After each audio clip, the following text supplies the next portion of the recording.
You. Get her. Two hand cut behind the head. Yes.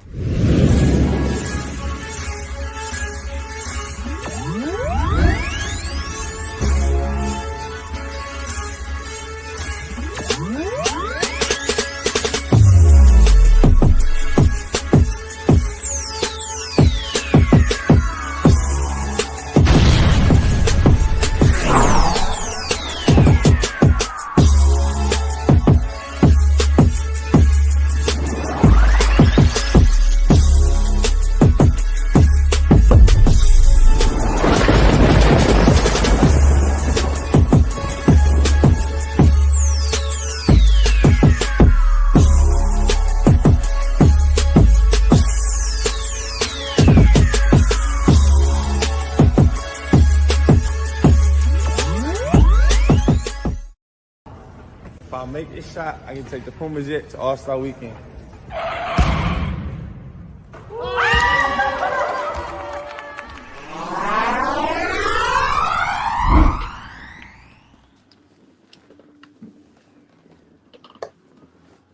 What's going on, people? It's Flight Sports TV. I appreciate y'all for checking with me. You already know what it is. We back with another one of them things.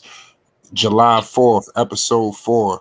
I like the way the fours is moving today. It's Flight Sports. You already know what time it is. It's the Lamelo Ball Show, a Flight Sports TV exclusive. We got a lot of things to talk about. This free agency has been a whirlwind. God damn it, the trade's been dominating the goddamn free agency. I'm telling you, we got a lot to discuss. I'm telling you, got a lot of people getting their damn futures, just solidified. And right now, the Charlotte Hornets find themselves looking empty-handed. It's turmoil in Charlotte when it comes to getting some assets on the table, man. Oh, man, this is not what I envisioned for the Charlotte Hornets. I was expecting a couple of homers. God damn it. We got a whole lot to discuss. I'm calling on the world. You understand? I'm not just the very few people that we discuss with every single day. I'm calling on the United States of America and abroad, ladies and gentlemen. We're going to have to figure this goddamn shit out. The Charlotte Hornets need to do something because I'm telling you, the East just got dangerous. As a matter of fact, the Atlanta Hawks, I'm telling you, they looking like they about to take the hell off. And that was the team. Wasn't that the team that they lost to in the goddamn play-in? Goddamn. They done added an all-star. God damn it, they done added a superstar, traded 3 first-round picks, a player. They serious about that winning out there in Atlanta. That's what they shown me. I see a lot of teams. I see Boston coming fresh off the finals. They done got Brogdon. They serious about that winning. I'm just saying. You're going to find out who's serious about that winning right now because I'm telling you, I'm hearing crickets. You understand right now coming out of Charlotte, North Carolina, and goddamn it, it disgusts me. We got a whole lot of things to discuss. We got the Fresh Prince of Belize in the building. We got a star-studded panel. I see the chat. We star-studded worldwide as Flight Sports. Belize, what the hell is going on? Man, shout out to the channel. Shout out to the chat. The Lamelo Ball Show, we here, man. I don't know what's really going on right now with Charlotte. It is very disappointing too, man. Like you said, with Murray going over to Atlanta, that's crazy. Like him and Lamelo chemistry, you've seen it build from the All-Star break. You've seen it even off the, on like Twitter and stuff like that. You've seen the chemistry they had. I mean, but it's like they don't want Lamelo to be happy, man. Like we did get some good news that he might be getting his jersey number 1. So that's one upside I could say for Charlotte this week. We did see LiAngelo, going to the summer league. So that's another up for, Charlotte. At least for Lamelo. Those are little upside for Lamelo. But I mean, other than that, I mean, they're not. I really wanted that Gordon Dragic to back Lamelo up. I love that he went to the Bulls for. Key word is all of these teams are making moves except for Charlotte. I mean, that's what we had to discuss. I mean, they didn't get Dragic. You seen what they got for my man Rudy Gobert out there in Minnesota. Right. They gave up some potato chips. You telling me they couldn't get into this? Hey, PJ Washington they couldn't give PJ Washington up or anything. I'm just saying. I'm trying to figure out why the Charlotte Hornets are not in the mix of some serious business out here in the trade market, in the free agent market. Obviously is the elephant in the room. There's a lot of turmoil going on in Charlotte. They kind of snake bitten. I mean, it'd be remiss. We all know, I guess we won't go too crazy until all the details emerge. But Charlotte is definitely in a situation that's in a standstill. But still, there are minor moves that could be made. We can't be naive to the situation. They Yeah, I got mean, them. even I mean, Pardon me. not to cut you off, but I was going to, jump in real quick on the coach. I mean, I watched his press conference over the week, and it was Yes. like, he don't look like he know what's really coming for him. He don't he's not he like he had some good answers on Lamelo, but for me, it didn't look like it was engaged enough. Like he really was secure with his answers. Like, yeah, I know I got a bona fide stud on my team. Yeah, it did seem He'll like a get little like bit of resistance. He wasn't really trying to give all the homage that was supposed to be paid. It seemed like it was some reluctancy. It's not don't seem to be all the way in. It's like you gotta have to prove it to feel like. I mean, yeah. goddamn. Then you get that vibe off of it. That's what I did. That I got that vibe. That's what I'm saying. It's like Lamelo did just win Rookie of the year before, and then now he's coming off his All Star. Like he played tremendous numbers for the team of Hornets. Like, and this is the team where you was coaching before, so you clearly see the difference of the energy around Charlotte. You know what I mean? You clearly see the difference of the hype around the team. You can't just say that you had that when I'm not saying Kimber didn't bring that, but Kemba ain't bring that, like but No, that's fact. No, that's facts. That's not an understatement. you Kemba ain't got know, nothing on the MB1. you know what I mean. And now Kimba's my guy, New York kid, Rice High School, right down the street. So that's my guy for sure. But I'm being like, but basketball wise, like he didn't have that energy when he was there. Now he got this energy coming, and I don't think he really know, and it's tough, man. And I feel like the options on the coaching, was real vague. And even when he was explaining on it, he was talking about the house, like they friends, like they buddy friends, like what I mean. And it's like I guess there's this some friend stuff going on, and if his friend stuff going on, why Lamelo can't have play with his brother? Like I still that stuff baffles me, man. It just really baffles me. And then it's even weird that we have not to keep, not to switch off to the Jello show, but it's still the Lamelo Ball show, but that's his brother Jello and things is going on. So I just want to tap in with this real quick. But his now the coach is the same coach that was coaching him in the G League for the summer league. And I don't know if that's a good thing for Jello, like because he wasn't playing him during this G League. So I don't know, what to expect from him in the summer league, and or maybe it could be a good thing because he know what he's getting out this player because he was playing with him, for the whole season. So maybe he, I don't know. And I don't know. Hornets, man, speak Yeah, to the me. horn. Like you said, Yeah, Hornets, like I said, Hornets as a we're gonna whole. definitely get into Jello at the tail end of the show. There's a whole lot to discuss. But back to Lamelo Ball, like I stated before, the Eastern Conference is fully loaded right now. I want to tell you something right now about the Atlanta Hawks. I want to talk about this right now. Exhibit A for one Right. second. Just bear with me for 1 second. It's Flight Sports. The Atlanta Hawks, they faced off against the Charlotte Hornets. They pummeled them, in that game that led to Borrego getting sent packing. You understand? And then you know what this team does, after losing in the first round, fresh off the conference finals that led into play-in, that faced off against the Hornets, they were like pretty much neck and neck. You understand? This is what your counterpart did. That you played with in the play-in. It's looking like the Hornets have stand pat. The Atlanta Hawks have added a superstar guard, all-star, in DeJounte Murray, averaging 21 points per game, the whole nine. Pairing that with Trae Young, that's averaging 28 plus, shooting 46% from the field and damn near 10 assists. This is what the Atlanta Hawks did. What the hell did the Charlotte Hornets do? So that clearly shows me that the Hawks are going to rise up the standards a little bit here. They've gotten better. Is it clear that the Atlanta Hawks have gotten better, Believes? And the chat. Yeah. It Correct. got really better. And you know what else? Significantly better. And you know what else threatens the Offensively and defensively. This guy exactly. Murray adds a lot. They got a 1-2 punch. And you know what else Yes. it also does, Flight? It also honestly it even hurts LaMelo in the All-Star voting because now Huh? you got another elite guard that he has to, compete with in that All-Star voting. So that Uh, even, hurts, because now well, they got two guards coming out of Atlanta, and they're spicing up on these guards, and it's just going to be harder for the Charlotte to play against them because no knock to Terry Rozier, but he's a small guard.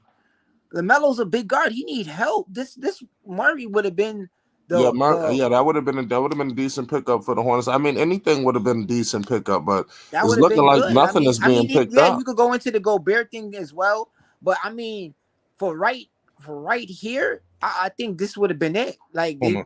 they They paired Trey gave Young away with a a good bad guard. contract too on that. They gave well, I don't know if it was a bad contract, but they gave away Gallinari. I'm trying to figure out couldn't they have given away possibly Hayward and some picks?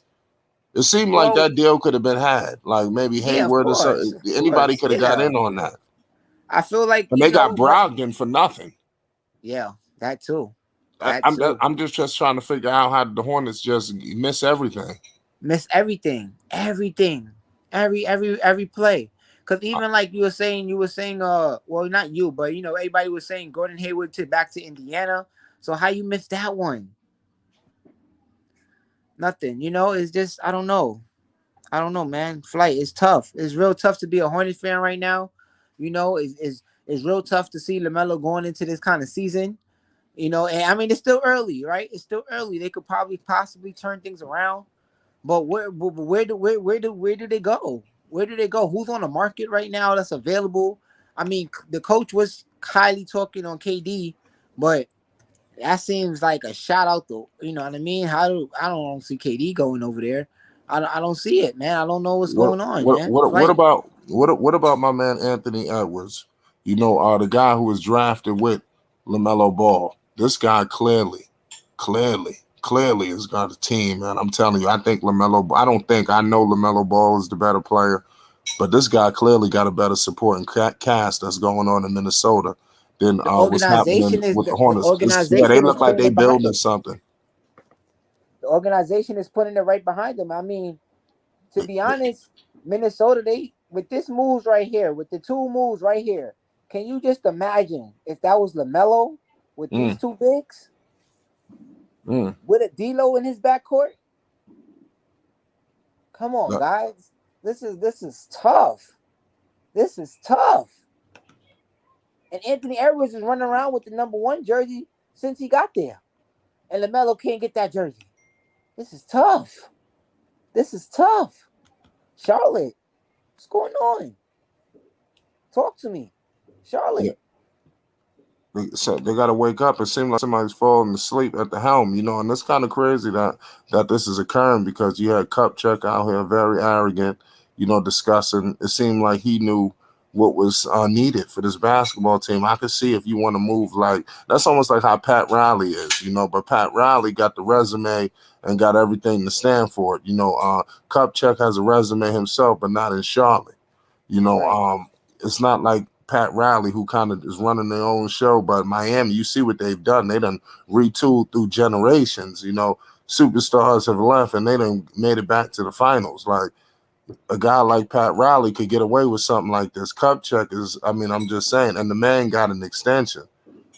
So my only issue, I just to say this in so many words is I would hate for LaMelo to go into the season next year with a shitty roster while everybody is retooled up the ante, and the Hornets find themselves in a similar position. I think this team has to be upgraded in this Eastern Conference. It just has to. The East is just much better now. Yeah. And like I say, and it's getting better in those positions where LaMelo's at. The guards is getting better on the East. So then it's going to be harder for him to do what he does. Respectfully, I'm not doubting LaMelo. Don't twist the words, guys. I'm definitely not.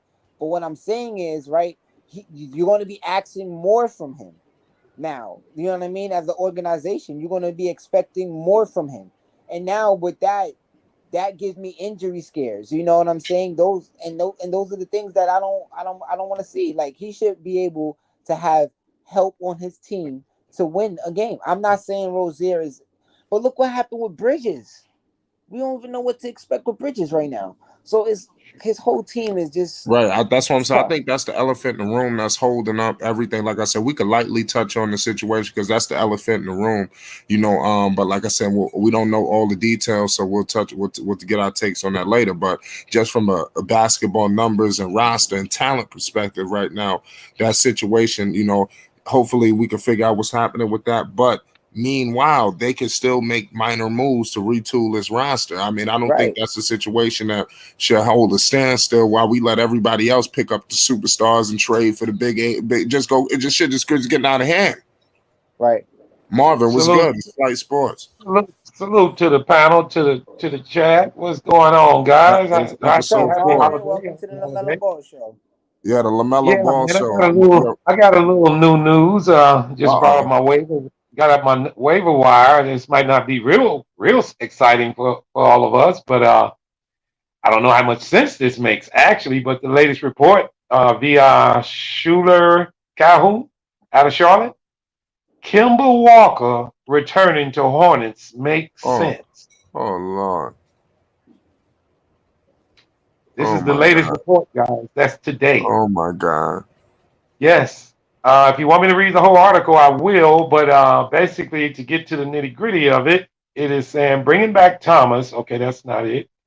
It is actually saying Hornets wanted to upgrade position. They consider reunion with Kemba Walker, who is now a free agent after receiving a Oh contract no. buyout from Detroit Pistons. No. So, and No. that's all the news I got for Hornets. I actually went to my VI pull up news, man, and got this information, and then this just came out. Oh, for, And I don't know why they would even consider this, but that's the for the latest news. love. Man, So I hope it's false. so I'm No, telling you now, when they it's send you to Detroit, incredible. let me tell you something now. Detroit is starting to change things up, but I'm just from back in the days coming up. When they send you to Detroit, it's over.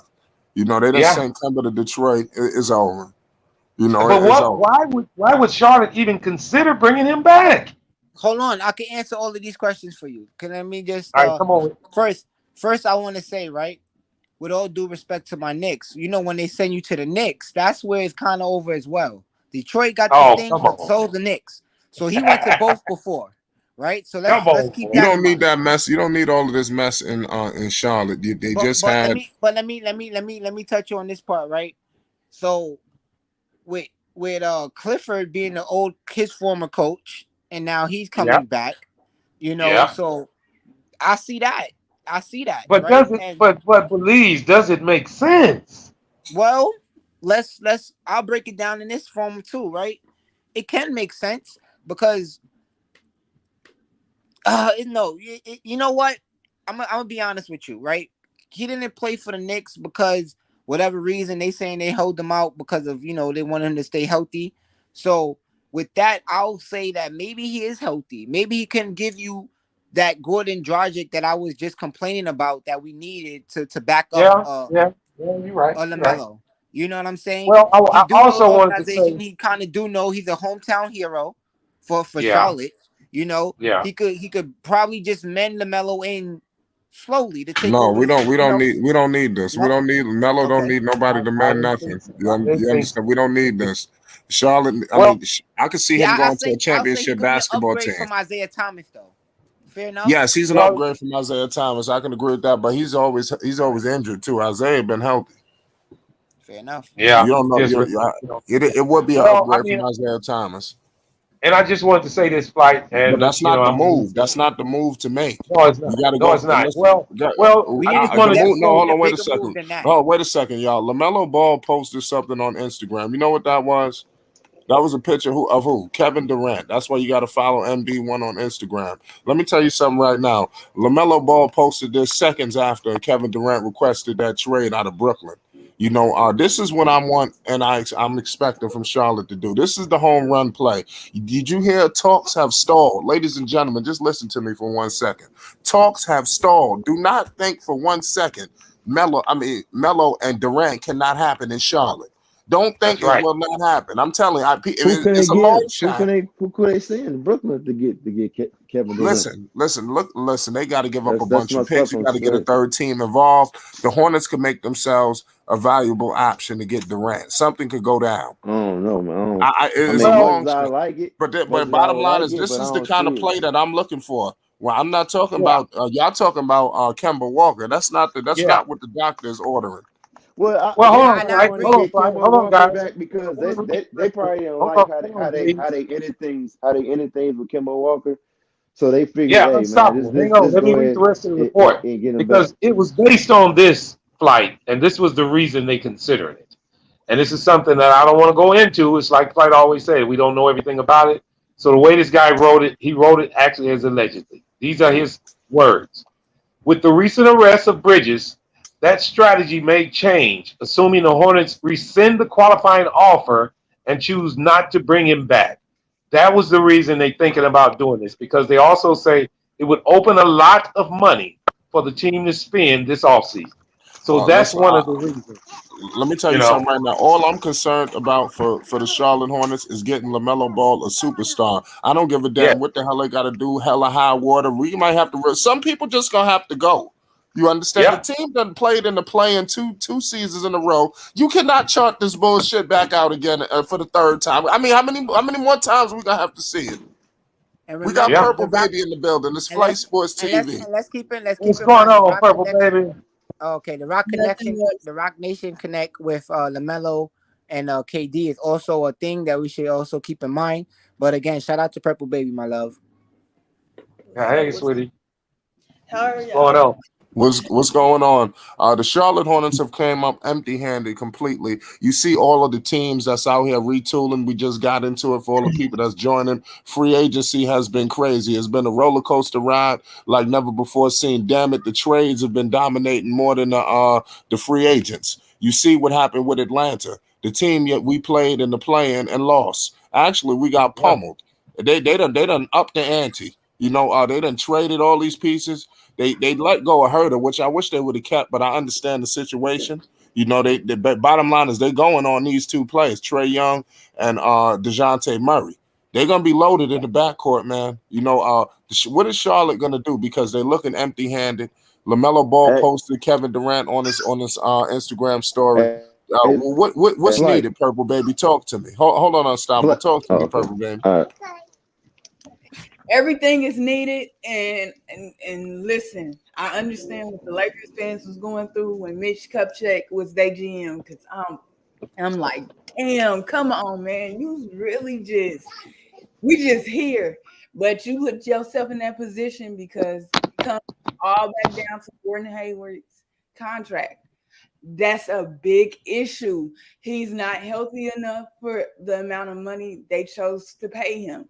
They went and wished upon a star and hoped Gordon would be healthy, and they gave him all that money. And now that he's only played 50 games over the last 3 seasons, and they're trying to get off him, but they ain't got no interest. Nobody is willing to do that.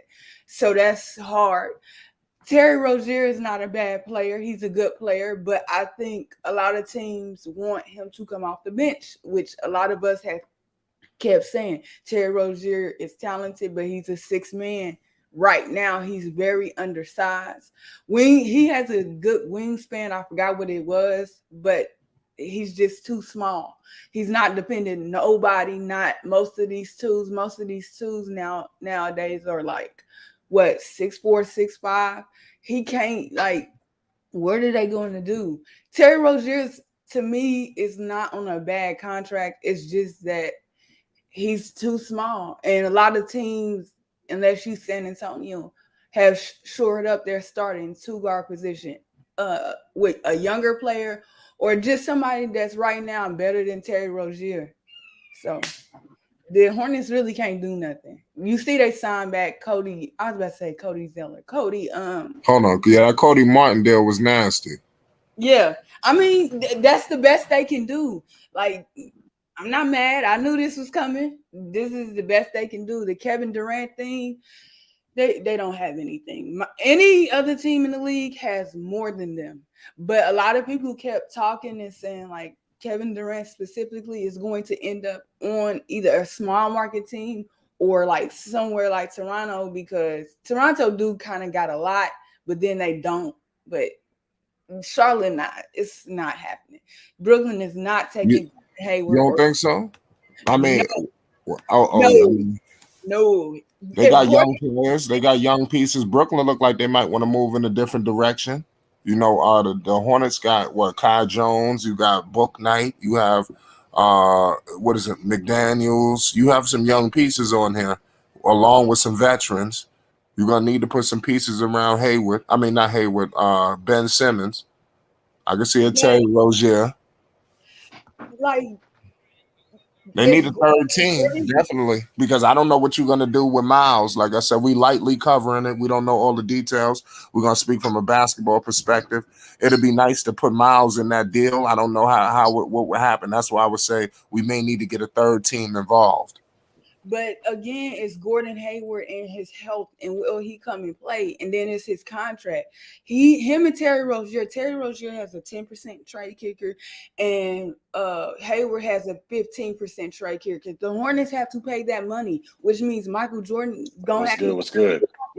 He's not paying that money. Them two guys will be there, and right. Terry is on a new contract. He's starting his new contract coming into next season. Michael Jordan's not about to pay all that money. Michael Jordan got to pay some money. He ain't shown an effort to ever get into the luxury tax. Like I said, we got a lot of Hornets people. Shout out to some of the best. I ain't gonna mention their names. They come up here. You know what I'm talking about? Let's just that love the Hornets. Like not so much caring so much about Melo. It's more about the Hornets. You know, they voiced their concerns about Michael Jordan dipping into the luxury tax. You know, he's been very reluctant, and that's what's been holding the franchise back, in my humble opinion. What do y'all think about that? That go for everybody on the panel. I mean, to be transparent, they don't really have the talent on the roster to go into the luxury tax. Usually teams that go into the luxury tax are championship contender teams. And, you know, if you don't have that, and if you don't have, like, look at the Golden State Warriors. They have a team that is consistently winning championships. And this goes to another show, too, that the Golden State Warriors is, you know, they're the Charlotte. That's technically a small market, right? Yeah, it technically. Well, it's not. It's bigger. It's not the average small market. But you seen Cleveland go into the luxury tax. David Griffin, what he did.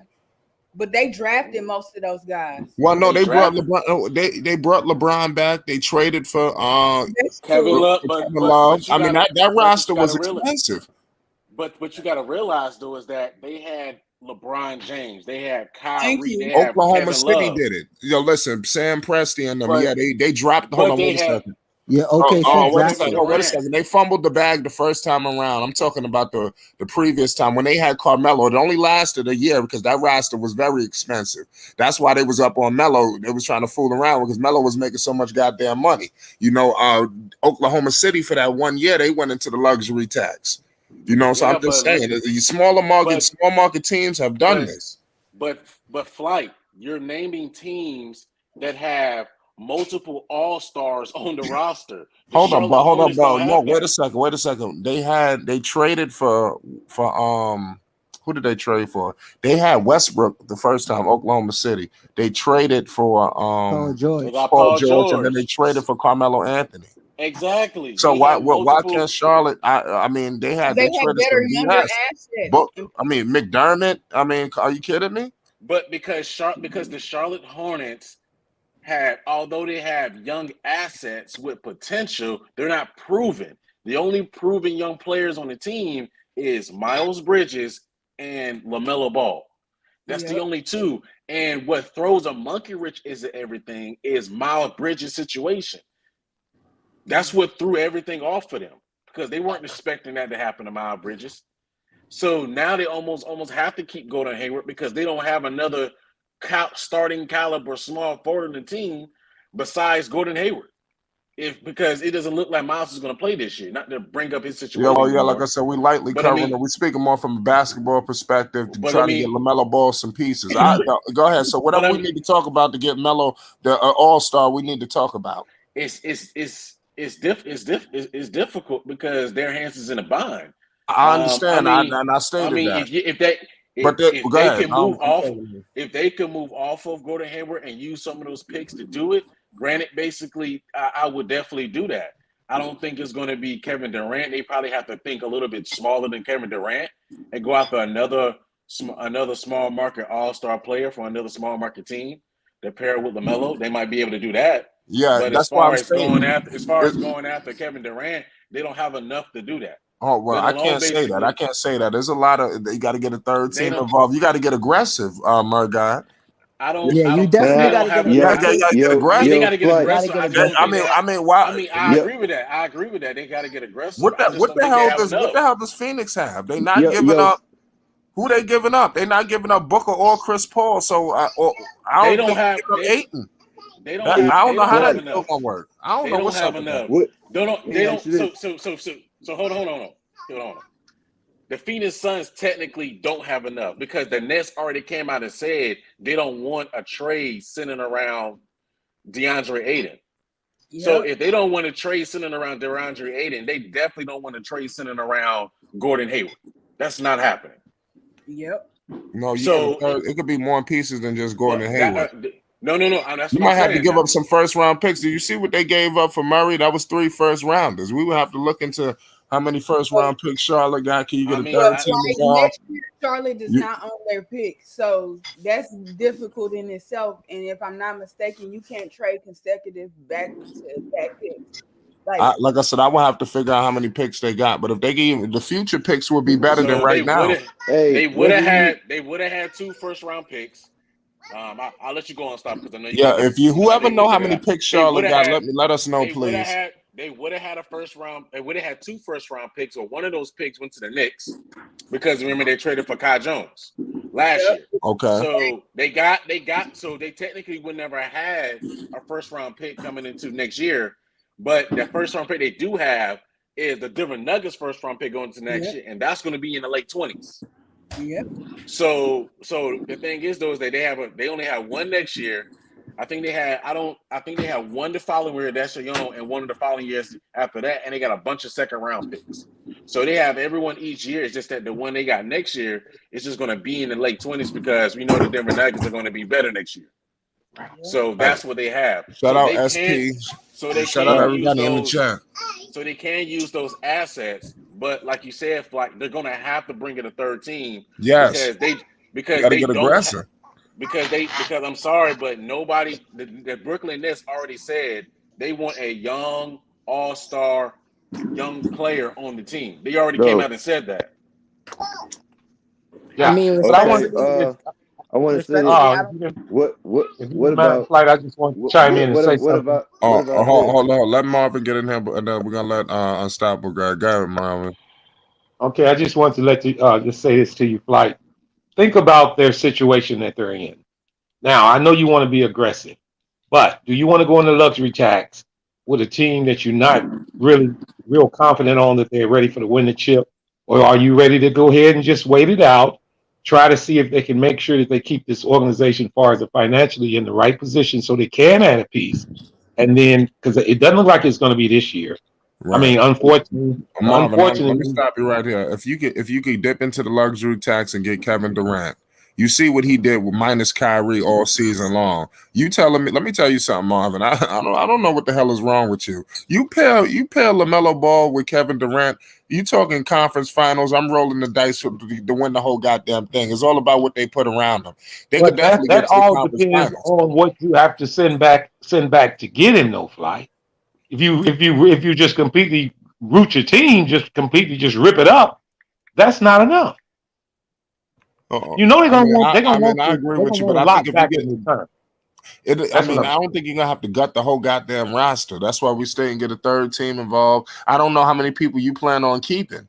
You're gonna eventually have to get some mid-level guys. People are gonna be flocking to get down here with Kevin Durant, and LaMelo Ball out here in Charlotte. Are you kidding me? But With he's Jordan, but that'll be his everything that's contract needed. The star power will be ridiculous. his contract is gonna strap you. You can't not bring in too many more people. No, Not that's with why. Gordon No, Hayward. wait a Not with second. Gordon That's Hayward let or me tell you Hayward on something. the When people know the team is ready to win, you have players flocking to get down to Charlotte. People want to play with Kevin Durant. People want to play with LaMelo Ball. So they ain't gonna have no problem getting some people to take something for the They cheap, won't have you know. any money though. You're Yeah, they forgetting don't have any cash. trade If they chips. get Durant, they're gonna give up assets and they're gonna have to pay his contract. So they're gonna be strapped on both ends. Now I'm not saying Durant won't move the needle, it won't make him better, but will he alone make him championship ready? And you Yes, over the yes. Yes, okay, well if you yes, feel like I that, you truly make the believe move. that. Did If you you see feel what he like did that, then you without make the Kevin move. Durant and bum ass James Harden? Yes, this would be LaMelo is hungry as hell, you know, and Durant ready to win championships. So I'm telling you, this thing is perfect. Like, you feel like y'all got enough If you're going into the luxury assets tax, to if get you're going Kevin into the Durant, luxury right? tax for Durant So and what? Steph Yeah, Curry, we I don't know. talking I don't know. To be, I about don't know the package that's going to take to get Kevin Durant. I don't know, but I know that they can figure something out. Okay, If look. it's not Kevin Durant, also some minor moves, like we I stated. can We know look the it up. elephant I in the can What? look room. it What? up and There's other I moves can that look could it be up. made. Okay, I'm trying I'll to. look it up and That's see what another the move. package is that We know Charlotte is it's offering. another team.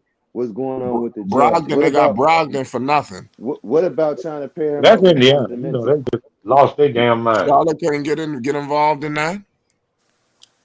Well, to listen, Kevin Durant issue is kind of iffy. Flight. It's a lot of things that's involved. You don't want to gut your team. He's not Kyrie. That means he's not quite that of a diva. But got you. I don't blame you. I understand what you're saying, Flight. I mean, you need to do a shakeup. Something needs to happen. I mean, try something. But I just don't believe if you're not going all the way. The only way that I would go into luxury tax is if I got KD. That's it. And that's why the Hornets have been kind of quiet in free agency here recently because they real right there at the tip. And if they do something, they need to move either on Hayward or either figure out what's going on with Bridges before they can actually. Their hands are kind of tied right now, Flight. You know, they're in a bad position. Not to say they didn't put themselves in this position because they did. Because if they hadn't had this contract of Gordon Hayward on their damn books, they could be moving forward. But now you got to worry about trying to move him, and that's an issue. Don't ain't too many people out there wanting it. Right. Facts. What's going Shout on, out. James? Yeah. What's up, y'all? Shout out to the panel. Shout out to everybody in the chat. Sure. Exactly, Marvin. That's the same thing. They fucked up with the Gordon Hayward thing. Yeah, You know what I I'm mean saying? it's got them strapped. You know, I hate to say it, but it's the truth. You know. And So then you Flight, you are hear me absolutely now? right. They need to get aggressive. They really do. If they are going to dig into the luxury tax, it definitely needs to be for KD has already expressed that he loves LaMelo Ball. You know what I mean? So we know he wouldn't mind being in Charlotte with LaMelo and help building the team around them guys. But Yes. Charlotte is never willing to make them. I mean, I don't know what's going on with Michael Jordan and with the management over there, but I feel like I feel like it's shady because it seems Yes. like they Very. don't want to win. Yeah, it's like they want to stay mediocre. You Right. know. What's up with this coach? I was watching the Ball Facts video the other day. I was in the floor laughing because he's talking about how the coach seemed like he just rolled out of bed and into the press conference like he was sleepy. Is this right? They got rid of him 4 years ago? Yes. Then what the Yes. fuck they dipping back in the same pond for? Because they Well, cheat. I no, and I was just going to say that that's a financial issue also. See, everything is They being predicated on cheap. trying to stay up under the cap until they come up with these decisions with Gordon Hayward and Miles Bridges. And that keeps their hands tied right now. I mean, it's a tough situation, but I mean, it's obvious. Look at the moves they made in free agency, which was Right. none. None. Michael Jordan You can know? play his ass off on the court. He is a bad businessman. I don't mean no harm. They don't know I, how to spend the money they have. I don't And the think money his they need voice to is be as loud. spending, they're not spending. I don't think his voice is as loud as we all would probably suspect in Charlotte. I really do. And that's what I understand what you're saying, something shady. And that's what I mean by when I say that. It's Yeah. something else going on. It's something because It's gotta as be. competitive as Michael Jordan has always been, there is Right. no way he would just linger in mediocrity like he's doing with Charlotte. That does not make sense. It That just does doesn't not make No. equate. sense. It It's doesn't gotta be a equate. money issue. It's gotta be some money in losing somewhere. You Yeah. feel me? Or either the franchise is making money and they don't care about upgrading, you know, for the fans. As long as the franchise, as long as the Charlotte Hornets are making money, they fine with it. It's a lot of teams out there like that, guys. And they know LaMelo is putting butts in the seats. They're using his That's right. name just like they use LiAngelo's name in the G League. It's just sort of scandalous. And what's going to kill him is when Melo say, "I'm ready to go." That's when they're going to be hurt. Yeah, they're going to be hurt now, man. And if Miles don't get back on that team, make no mistake, he will be going. Yes. Oh, for sure. And I mean, and this last latest move, in which I know Flight hate for me to bring it up again, but all they look at is Kemba Walker. I mean, that don't even make sense. Kemba Walker. Come on, man. I told y'all they was gonna bring Kemba back. I told y'all. You said it. I hope not. I knew that was coming. I'm reading the report right here, and it says all Hornets, and it's via Schumer Calhoun. He's the one who wrote this article. So, I mean, it's not nothing in stone, but those are the first any kind of talks like that they didn't even talk about anybody. Right. And who would it be? Kemba Walker left right before LaMelo got there, right? Yeah, I mean, they had a shitty season, and then LaMelo came, I believe, the next year after. It was when Terry came over. Kemba played for the coach they just hired, didn't he? Yep. He did? Yep. Yes, I think so. Yes. He did. Wow. He did. Oh, he didn't? He did, for sure. Yes, he did. Oh, he did. Yeah. That's See, and I think that's got something to do with it too, man. I think that's got a little bit to do with it that too. makes sense. Because that's where that was his Shout out guy. Joseph Cruz. Shout out Kimba was his D-Fan. guy. Kimba was his guy. Okay, but he could probably even think maybe to put LaMelo at the shooting guard and put Kimba at the point, maybe. Who knows? But Belize. Now let's be honest. What does that do for Charlotte? I mean, we all can say that does very little. Well, in their mind, that'll help the fan base. Because remember, Kimba was a fan favorite. Now they got LaMelo and Kimba, two fan favorites. They're not worried about winning. They worried about. You're right. Not saying LaMelo. Right. In the seats. Not saying LaMelo. I'm saying the Hornets. You're right. I mean, you didn't said it 1,000 times about the New York Knicks. As long as that damn stadium is sold out, they don't give a damn. And that's a sad thing for the fans, man. It is. I mean, it's almost like the Hornets are like a Harlem Globetrotter type deal. It's for show. It's not almost really about winning nothing. Yeah. I mean, but look at them, guys. They were on the brink of actually getting into the playoffs. They don't have a super bad team.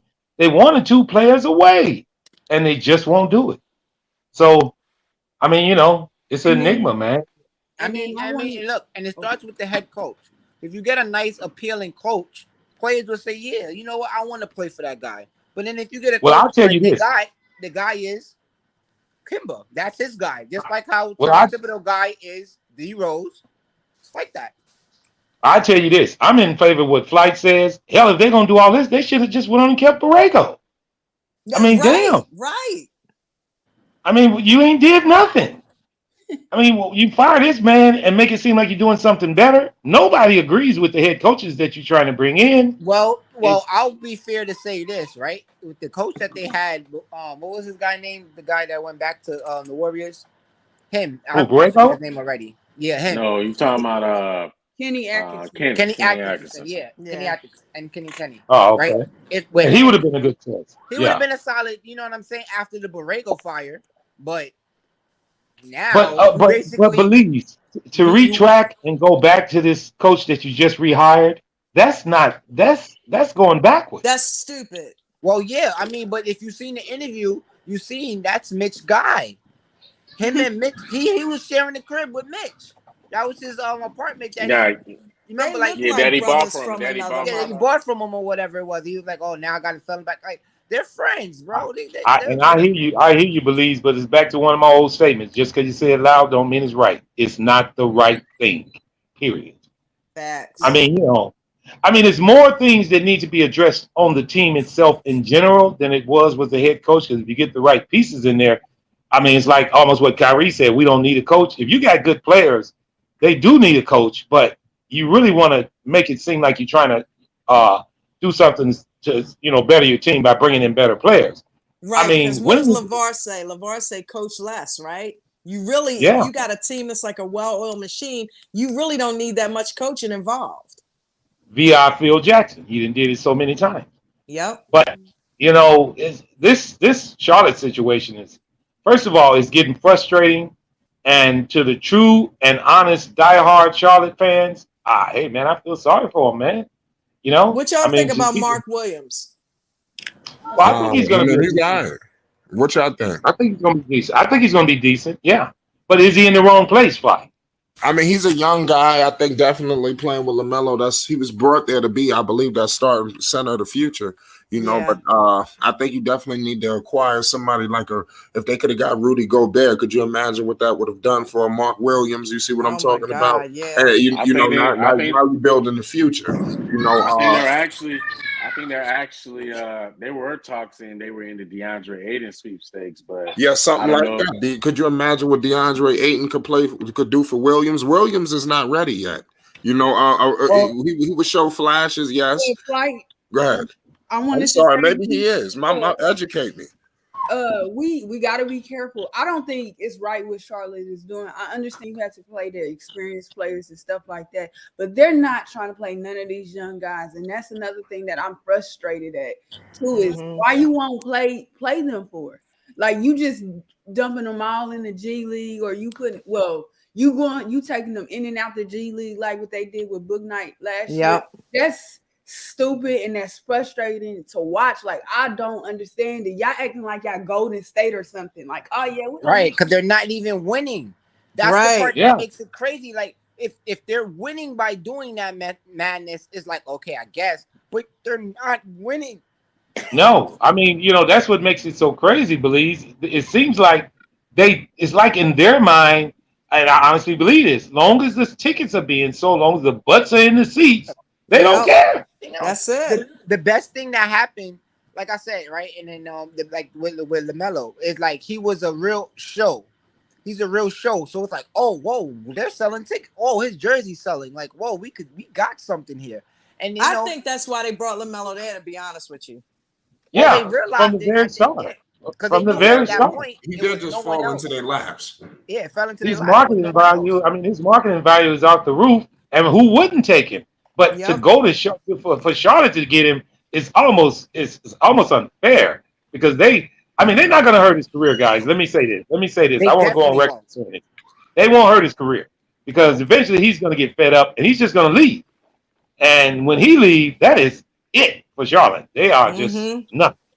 And you know what else too? And this is what I laughed about this earlier to one of my friends that I was like, yo, they're gonna put Jello on the team next season and they're gonna let him wear that number 2 jersey so they could get that number 2 ball jerseys, keep selling, and they're gonna get that number 1 ball jersey sold now too with LaMelo. That'll be something funny to see. Listen to this record. I'm kind of upset, man, because like Purple Baby said, man, I definitely wish we would have played more of the young guys. I mean, Kai, and the thing is, I know I was hard on Kai Jones in the as far as in the summer league, but he definitely made strides. He was averaging a double against guys in the G League, and I don't know why he didn't bring. I don't know why they didn't bring him up to give him minutes. They wasted him. Okay, guys, what was their excuse this year for Book Night? Was he hurt? Yeah, he's hurt.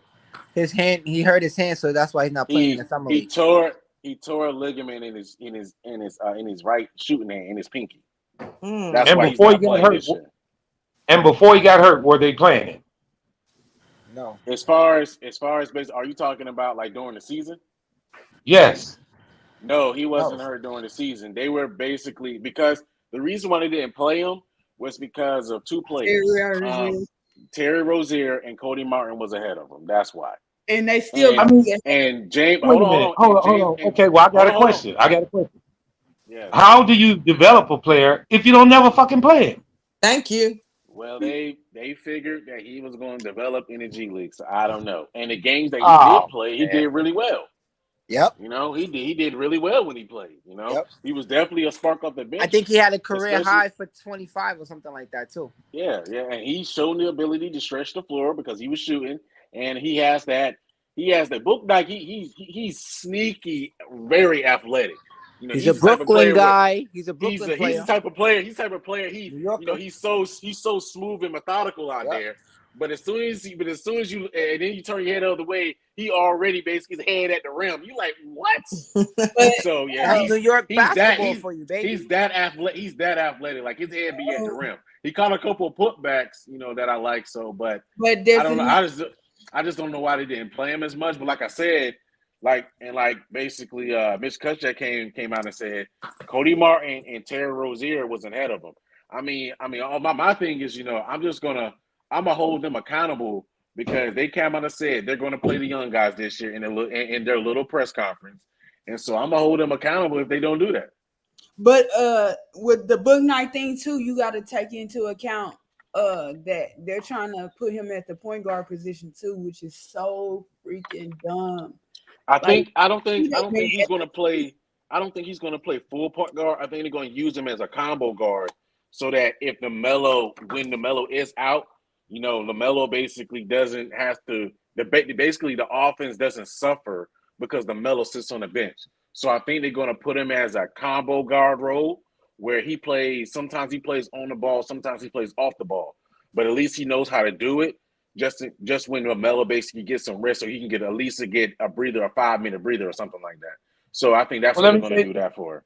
Let me say this too, in reference to the Hornets. We're not even thinking about the fact that if Bridges does not come back, they're going to have to make a decision with Montrezl Harrell, and he wants some decent money. See, they're getting strapped from places where I don't know how to put it. They're getting strapped, like in this case with Miles Bridges being in this situation. Now you have to almost sign Montrezl Harrell, or you ain't got nothing there. So I believe in Harold though. I say you definitely. And I do too, but he's asking a lot of money. I don't know if you know his contract from last year, but his contract was that's one of the reasons the Bulls passed on him. His contract was kind of steep for his production of what he gives. Now he gives some good production, but on this team it's different because you still got the same thing with Gordon Hayward hanging over your head. Now you got you don't know what's going to happen with Bridges. You don't know where you're going to go with Rozier. You got LaMelo's contract coming up, so you want to be careful. You got this young guy, and you don't want to make these guys disgruntled because you don't want them to walk. So it's a tough ass scenario they're in, man. I can say this. Now they might not have played Book Night, but this Williams kid, the center, he's gonna play from game one. I believe that. He should start, in my opinion, and not what's his name? What's the center that they got now? Mason Plumlee. Yeah, Plumlee. He shouldn't start, but we know Plumlee's going to start and get the most of the minutes at center, which is frustrating. And then Kai Jones is not ready. He's. I don't know about that. I disagree with you on that one. Yeah, we're gonna have to see. No, he's not playing. He hasn't been playing basketball for that long. That's the issue. I think Kyle Jones. I think this year him sitting in the G League, going to the G League, did wonders for him. Yeah, and I think basically his development going to this year, we'll see where he is. We'll see where he is, and when do they play? They play the summer league team plays on the 6th. They play on Saturday. They play Saturday. They play Saturday. Yeah, so we'll see. So we'll see them. But I think he made incredible strides in the G League. And I want to also chime in on this too. He averaged 18 and 11 in the G League. But go ahead. But he also started playing basketball at 13.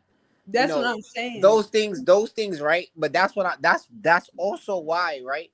The G League did wonders for him because it's like when you're learning at a later age, right? And you're still young because he's only like 19, I believe, right? Because he was young when he got drafted. I believe he was 17, then he turned 18. So I believe he's 19 now, something of that nature. But that's where it's still learning for him. So he's learning things that's like at an elite level at a younger age. So it's quicker for him to get it, if that makes sense. Yeah. So that's why I feel like with him in the G League, man, and you can't. And the thing is, you can't teach what he has on the court. Exactly. This dude is athletic through the roof. And the thing is, though, is that, and I hate to bring up Miles again, but if Miles is out, he's going to benefit the most from it because I guarantee he's going to get minutes. He's going to get minutes. Yeah, they're not going to have a choice. He's going to have to. And he's going to low key. But I wanted to bring this up, guys. I wanted to bring up something that's probably blind to a lot of us because I'm looking at this right now. I'm looking at the contracts that are on Charlotte. Now listen to this, guys. They got Kelly Oubre in the last year of his contract, Plumlee in the last year of his contract, P.J. Washington in the last year of his contract, Hayward 2 years, and Lamelo 2 years. See, this was an organization situation where they didn't construct the contracts correctly. You got all these guys coming up that you're going to have to pay, which is why they keep their hands tied right now because they're afraid. I mean, think about it, guys. If you got Kelly Oubre, who's a key contributor to the team, and I hate to say this, I think they'll let him go Mason Plumlee, who's a key contributor to the team, P.J. Washington, key contributor to the team, all three of them with 1 year deals. Well, Gordon Hayward has a 2-year deal, and Melo's contract comes up in 2 years. So you kind of stuck between a rock and a hard place because you don't know right now. You know, even if Kelly Oubre stays, well, he's want to get paid next year. If P.J. Washington stays, he's going to want to get paid next year. So the decision you make this year is really predicated on what you're going to do down the line, and it's hard to say what they're going to do. I mean, I'm not even in the organization, and I'm looking at these contracts. My head would be just. Those contracts. You bring some good I points. look at those contracts like they're movable because now. Yeah, they are, but see, these are still okay. But Belize, you're right. They are movable, but it's still work. You still have to find the right pieces to replace them. But it's not that hard. The pieces is right in front of your face. Listen. Hold on. Yes, it is, Belize. Listen, when you're trying to please another organization that know you in trouble, it is hard. You should know that from the New York's organization. Every team in the league gonna try to fleece y'all because you know you really need it. So in Charlotte's case, when you have all these young players on 1 year deals and all of them coming up in the same year, that's what's the key. They coming all up at the same time. So this year it's critical that you make them perfect moves. Because if you slip up one move, you're gonna lose 2 or 3 players for nothing. You won't get nothing back. Yeah, so it's hard. P.J. Washington on the expiring. I say that one definitely should be in the move. Plumlee on expiring. Kelly Oubre on going back to Brooklyn. Like those. Okay, but who you gonna replace them with? This is what I'm saying. The new people you bring in they might want a 2 to 3 year deal. You got your young center. You got your young center who's replacing Plumlee. You got your young Kai Jones who's replacing P.J. Washington. Like that's who you go with. Like you go with what you got. So all right. So obviously we all probably agree they should just call this year a wash. Of course. Man, who you talking about, the Hornets? Yeah, see that, and Flight don't feel that way. Cause see, all right, Flight. Remember, unless you go on and get a luxury tax, you get KD. Now I do want to say something. One thing to Flight's points. I want to say one thing to Flight's point. With these expiring contracts, if Brooklyn would like them, I think they attractive because they are in expiring contracts. But will Brooklyn want them? Will they want P.J. Washington? Will they want Kelly Oubre? Will they want Gordon Hayward? Well, we got to figure out what Brooklyn is looking for in this trade. They are right. They already said what they're looking for. They are looking for from Charlotte. What all-star? They're looking for a young all-star caliber player to replace Kevin Durant. They already came out and said that. That's why when they look at the deal, they want Brandon Ingram. So that's they want Lamelo Ball. Hold on. That's what they want. Yes, hold on. Let's not be silly. I'm just saying that's your description of what he's saying. Marvin, when the Phoenix Suns deal came out and the Phoenix Suns tried to throw in DeAndre Ayton, they basically denied it and said no, include Devin Booker, because they wanted the deal that did not center around DeAndre Ayton. They wanted Devin Booker. And that's when the Phoenix Suns said that's when the Phoenix Suns gave them the middle finger and basically paid Devin Booker. Because you see, as soon as that happened, they paid Devin Booker. So they basically said, we keeping Devin. So it's either going to be Ayton or it's going to be nothing. And that's how they Flight, I want to give you a second scenario. How about all those expiring contracts that I just mentioned to you? Let them come off the books. Put that money in your pocket. Then next year, make your big moves to try to make this team better. You still got 1 more year on Melo's contract after this year. If you can move Hayward and these expiring contracts, you're going to have some cap space. I don't know if it's a real keen idea to go all in for Kevin Durant right now because it's going to strap you. And when it does, these expiring contracts, you're not going to be able to keep them. You're going to lose them for nothing, and then you're going to really be in trouble if you don't have enough. I'm just running that across to you. If you get rid of the young and you go and you just play young, it's not a scrap season. To me, it's a building season because that way you're giving Book Knight his minutes, you're giving your Kai Jones his minutes, you're giving the young rookie that's coming in his minutes. Lamelo's still developing. You could say Jello could play, and then you're just running the season up and you get rid of contracts. That's the best way to go about it, in my opinion. Yeah. And everybody Now wins. I can say Next this. year, I think next year is going to be the. I think it's sad to say it, Next but year I is think the important year. next year is their To me, most it is important too. year To me. because they're going to have a lot of contractors on the team that they can just wash and get rid of. I think the only one out of that group that you said, Yeah. Marvin, they may keep PJ Washington. That's a maybe, or they may include him in the package and get rid of him with Gordon Hayward, including Gordon Hayward is going to be on 1 year left of his contract, which is actually going to be more pleasable to other teams to get rid of because it's going to be on an expiring deal. Not with a So And then it could be bought out. And then it could also Yeah, be so- bought out. But then you also look in, that's why I say next year is going to be important for Lamelo because Lamelo, right, will be able to get his early extension.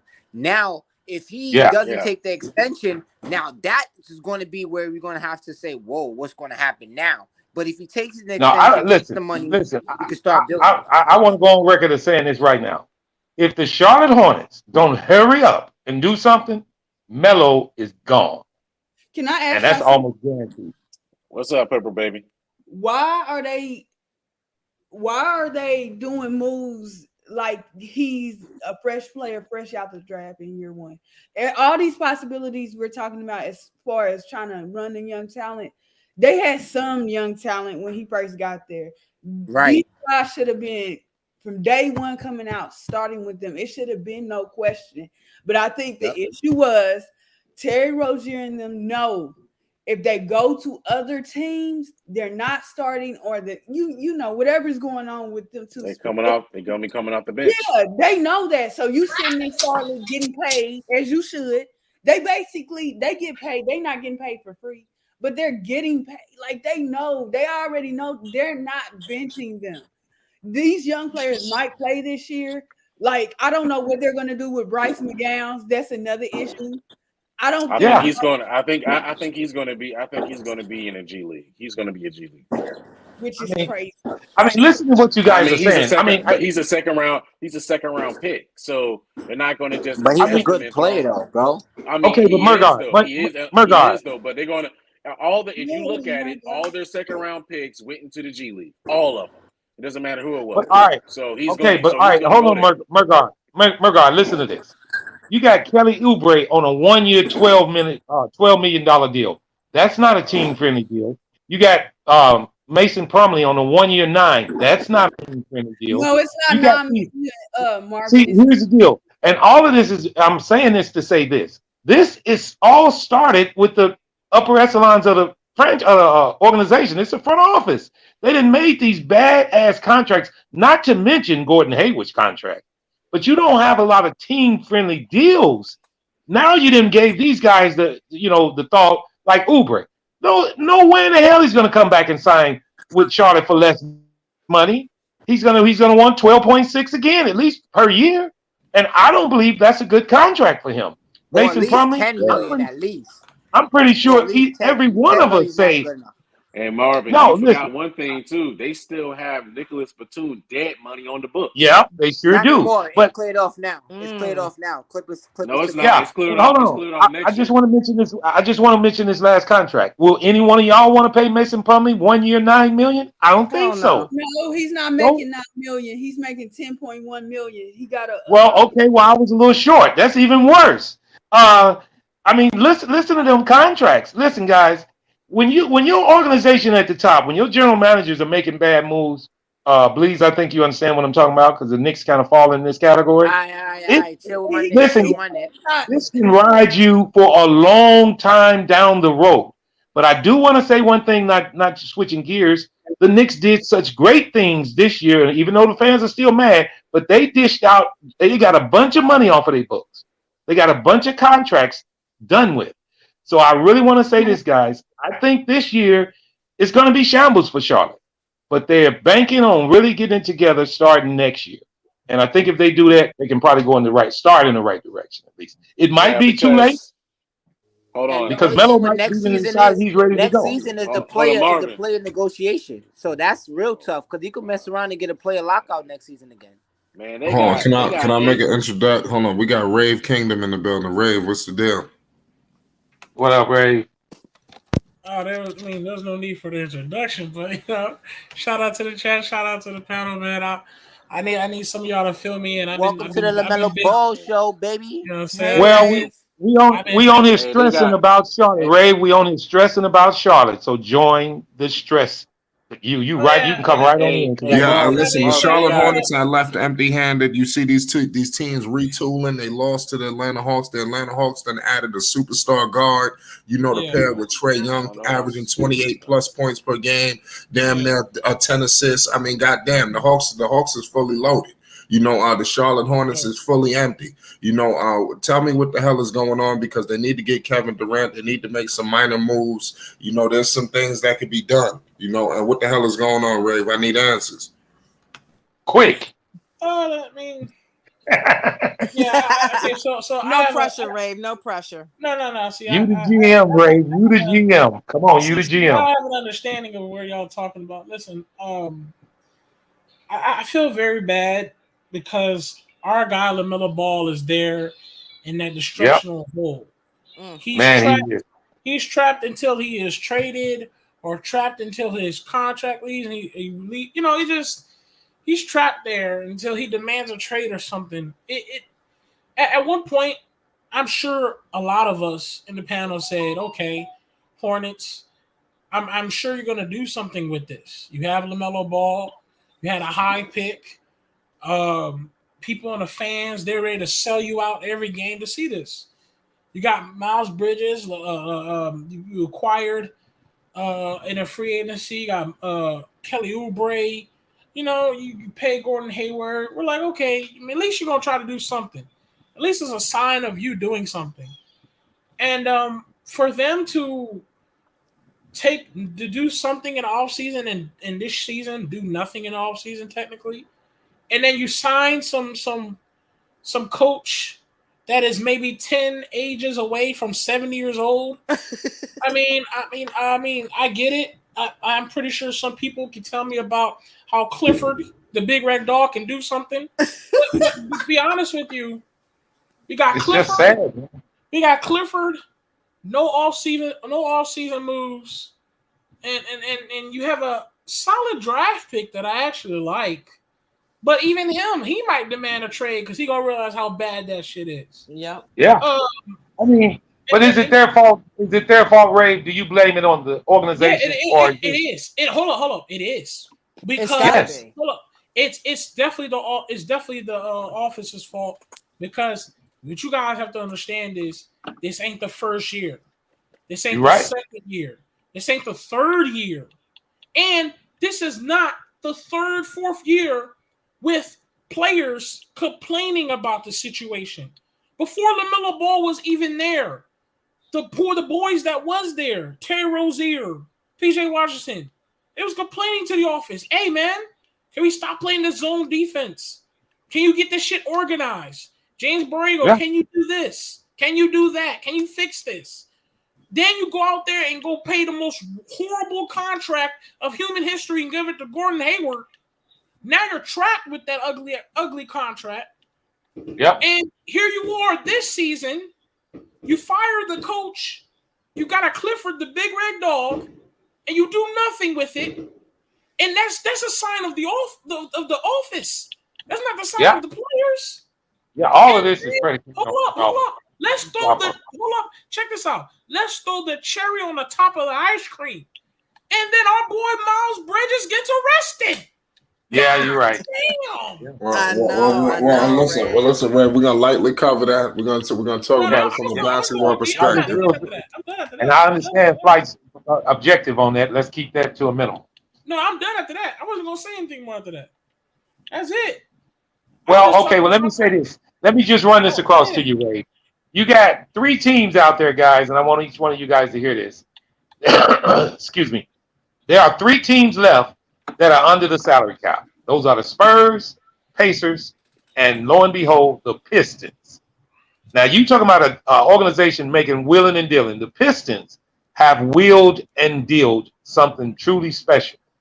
If you want to, kind of pattern yourself after somebody, the Spurs is actually a model of consistency when it comes to this. The Pacers just gave every damn thing away, is why they still have cap room.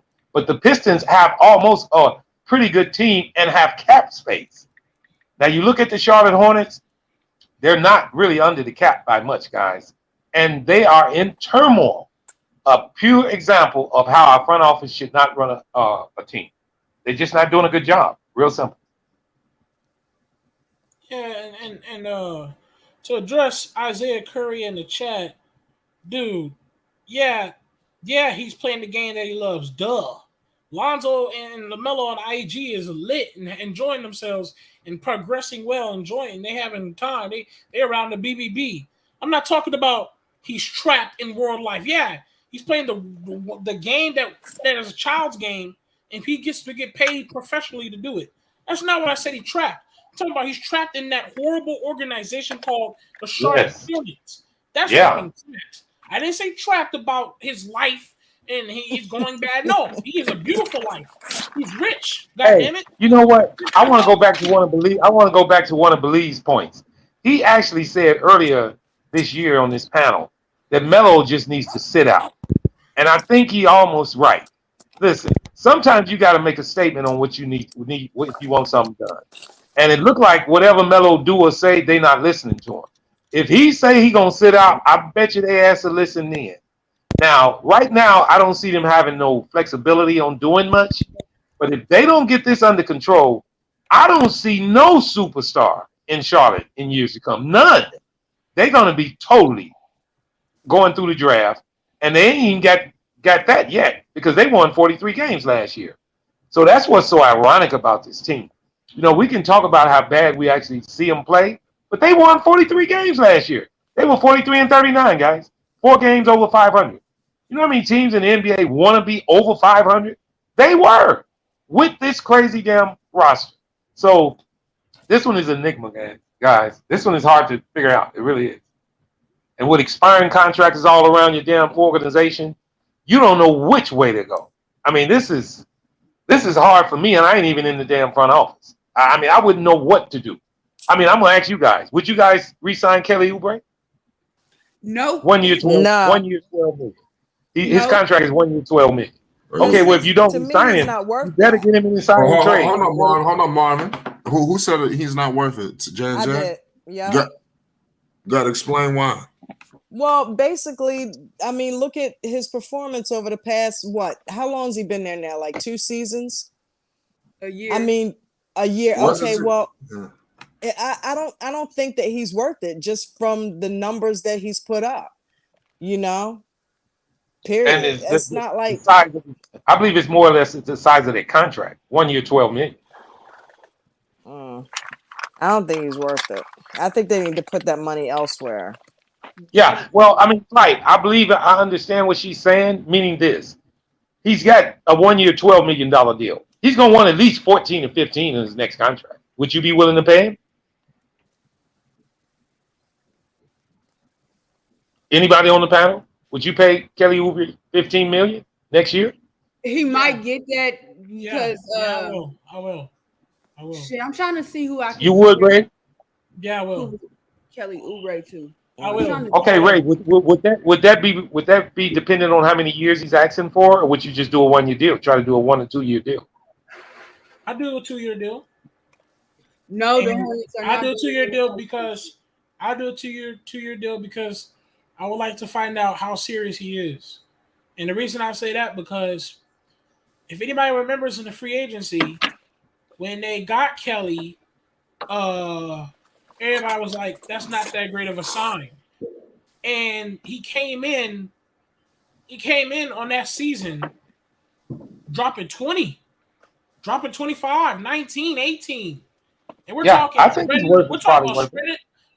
spreading the floor, long wingspan, solid shooting guard, small forward, has no problem even throwing him at power forward if you want to do a format with him. When I watched him knock down threes, pass the ball, quality player. So would I pay him? Me personally, yes, because I like taller guys. I like longer guys. His wingspan is extreme, and a guy. Oh yeah, big pause. But a guy that has that type of wingspan that can spread the floor. Yeah, 3 and D. You might have to ask him to buy in a little bit more on defense, but other than ask him to buy in just a little bit more on defense, hey, that ain't too bad. So, okay, so you do see him as a vital piece to going forward as a winning championship team. In other words, right? Yes, for sure. If you start him, come off the bench, he's going to get you a bucket for sure. Okay. Now remember, all of these contracts that we're discussing right now are you really need to predicate them on what's going to happen with LaMelo Ball the year after. That's what makes this so tough. I got a question. Mm-hmm. I got a question. So I got a list of 5 players that could be available, for trade and everything. So that's going on right now. For who? Who you talking about trade? Who you talking about trade? So I got a list of 5 players, basically. Basically 2 of them won big. Of course, basically a lot of them won bigger roles in the team, except one. I think he already the lead guy, but they're going younger. So, and they have a lot of young guys on the team. So, but I'm gonna throw out these guys. I'm gonna see basically, do y'all agree with them or not? Of course, you already know one of them, Deandre Ayton. No. The second one is John Collins. No. Now that right there sounds a little more interesting. Yeah, John I mean, Collins. I need to know what he's asking for. What kind of contract is he looking for? He's already under contract. I think he's only making $110 million. No. How many years? 4 years? I think it's 3. It'll be 3 years now. So you're looking at $33 million a year. You're looking at $33 million. No. It was a 4-year deal. It was a 4-year deal, but I think he's in the 3rd year of the contract. So it's expired. I mean, no. He's in his 2nd year. He's in the 2nd year of the contract. Excuse me. He's in the middle of the contract. Only way I agree with that if you get rid of Gordon Hayward. That's the only way.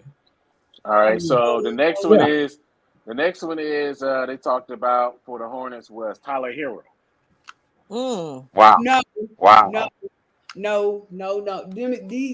I mean, far as going down the line, guys. I mean, do we see Tyler Hero being a key piece to the championship team for Charlotte? I really don't. No. Go ahead. I mean, and on that team, he wouldn't even come off the bench. I think he would be starting. Go ahead. The next one they brought up was Jordan Poole. No, definitely not. No. What? First of all, some of these players that you mentioned. Hold on, Marvin. Did you say Jordan Poole? Definitely not. Yes. I'm not even saying start him, but you telling me he can't come off the and bench? It reminds you now. He's only guess his age. What? 22? 22? Yeah, he's only 22 years old. He fits the timeline of LaMelo, and he can come into start and be a bigger role as a bigger guard next to LaMelo, and take some of the ball handling responsibilities off of LaMelo to make him play, to help LaMelo play off ball. Well, a move like that is going to be predicated on what you're going to do with a couple more players on your team. I'm not asking that. I'm asking how would you feel if Charlotte did trade these players? Let's just say basically they did take Gordon Hayward. I'm asking how would you feel about these players being on the team and being paired with LaMelo? Anything's better than Gordon Hayward. Shit. Right. I wouldn't do that. Well, I'm not asking. We know that already. I'm asking how do you feel about the dynamics of these players being paired with LaMelo, and how would you think that fit right? Because they're talking about They already made prepaid deals with Gordon Hayward and other players being traded Well, off. no, well, And no. the Hornets getting these players. I'm asking, Okay. how would you feel about them being paired with LaMelo? That's good. Okay, well, now I I will believe- put Poole next to Lamelo. No, Jordan Poole works And with explain why, LaMelo. Ray. And explain why, Ray. Explain why. Why would you put Jordan Poole next to LaMelo? That's Yeah, that's what I want to hear. because like I said, for one, y'all remember I said I'd rather him be on the bench. There's a reason for that, but I want to have him next to him because I feel like Jordan Poole will start taking that format that Rozier did. You just have another taller Rozier. I mean, really, you'd have a taller Rozier.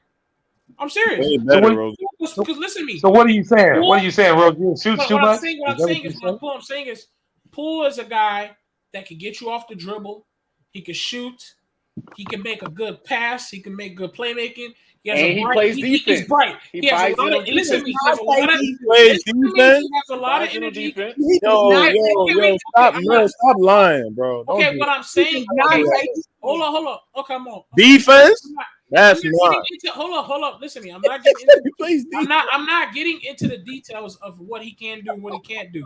What I'm trying to say is the way Jordan Poole plays, if he sees LaMelo Ball as his guy, he knows LaMelo Ball is going to be that great playmaker, and he's going to be going for a couple of them shots. I feel that energy that he has towards the game is going to start. He's going to act like Rozier, and now you're going to have a whole nother revamp of a Rozier, and we don't need another Rozier. Sorry, because he's already a bucket getter. He's going to start acting like Rozier. A consistent one at that.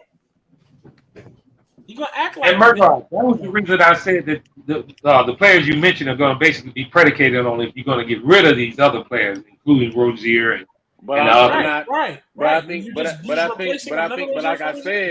like I said, basically in what they did on this link, they just linked these players to Charlotte to where Charlotte can trade from. They already worked out the deals already. I'm just asking you, how would you feel if Charlotte did make these trades and the players that you asked for were gone? How would they pair with LaMelo? And the last one was Shai Gilgeous-Alexander. Wow. Now that one. So what would you do with Book Night if you got Shai Alexander? What would you do? Hey, well, and see, and when you mention somebody like that, Murdoch, first thing come to my mind is this contract is gonna kill the team because you're trying to sign Melo the following year. That contract is gonna beat them up. Listen, I understand to get good players, you got to pay for them.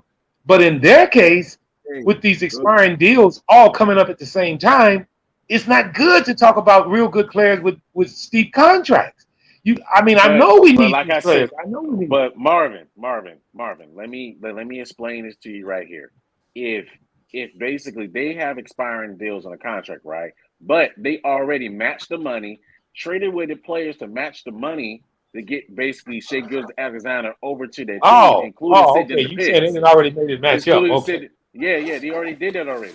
They already sent the players that you need to send, whether it was Terry Rozier and all of them all over there, whether it was either Terry Rozier or it was Gordon Hayward. They already did that. Well, I would like to see. I would like to see Shai play next month. Yeah. So they already matched that up. It's already matched the money up, including the fact that they have LaMelo Ball's bird rights. Therefore, basically, they can go over the cap and it won't hurt them in the luxury because they have his bird rights.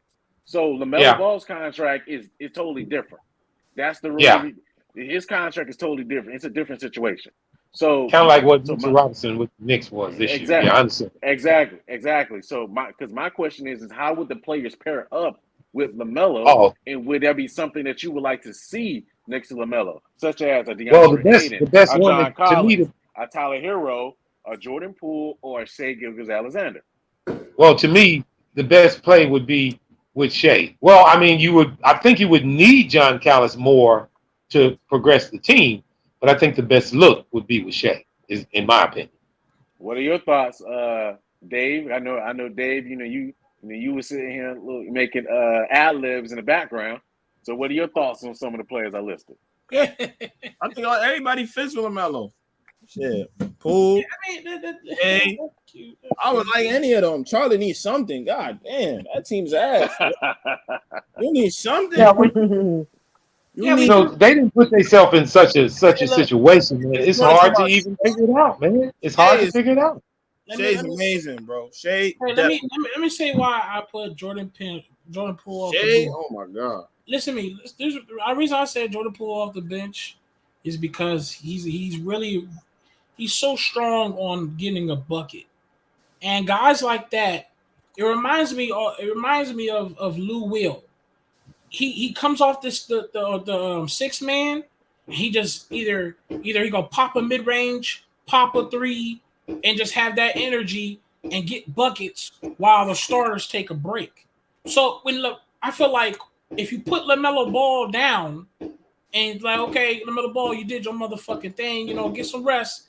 I feel like Poole's going to bring this dramatic, amazing energy that's going to allow the team to stay in games because every time LaMelo goes down, y'all, if y'all remember, because y'all watch LaMelo and the Hornets, when LaMelo goes down, it's always, oh shit, they lost the lead or they're losing now because LaMelo went down.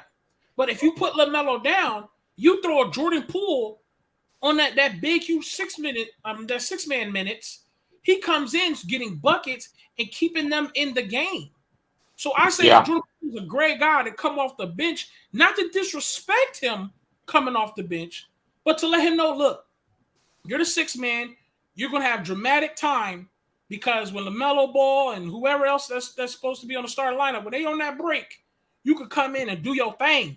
Just do your thing, turn up.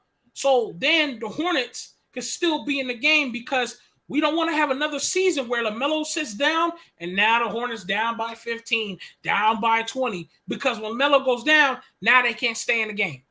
So I'd rather have Poole, if he comes in, I'd rather have him on the bench because he brings that scoring ability that's going to keep the Hornets in the game. But listen to what you're saying, Ray. You talking about a hell of a contract coming off the bench. But that's why you talk to him and let him know we're not disrespecting you. We're going to put you in a situation where you can do you. Can I ask y'all something about Poole? Do y'all think that he's like, how do y'all think he's going to play? Because this is the question I got about what's the name that got signed to the Knicks. How are these guys going to play when they get on other teams? I can't think of the guy that went to the Knicks. I don't think everything that, like, I just think they're going to Jalen Brunson. Yeah, they're going to be average players. The guys that score 18 and 8. That's good, but they don't push the needle any farther. But that's the thing. That's the thing. Shea does, for sure. Shea would. I believe Shea would, yeah. That's the thing. Poole, Hornets having Jordan Poole, that's what they need. Tough, because when LaMelo sits down, you need a guy that can get at least 18. Especially Jordan Poole ain't like Brunson. Jordan Poole go get a bucket. He's been doing that since his entire career. Yeah, he's on the bench right now to go some Warriors, but don't get it fucked up. He likes to get that ball in that basket. And the Hornets need a guy, when LaMelo sits down, they need a guy that's going to give you 18 and 5. So they need a guy like that.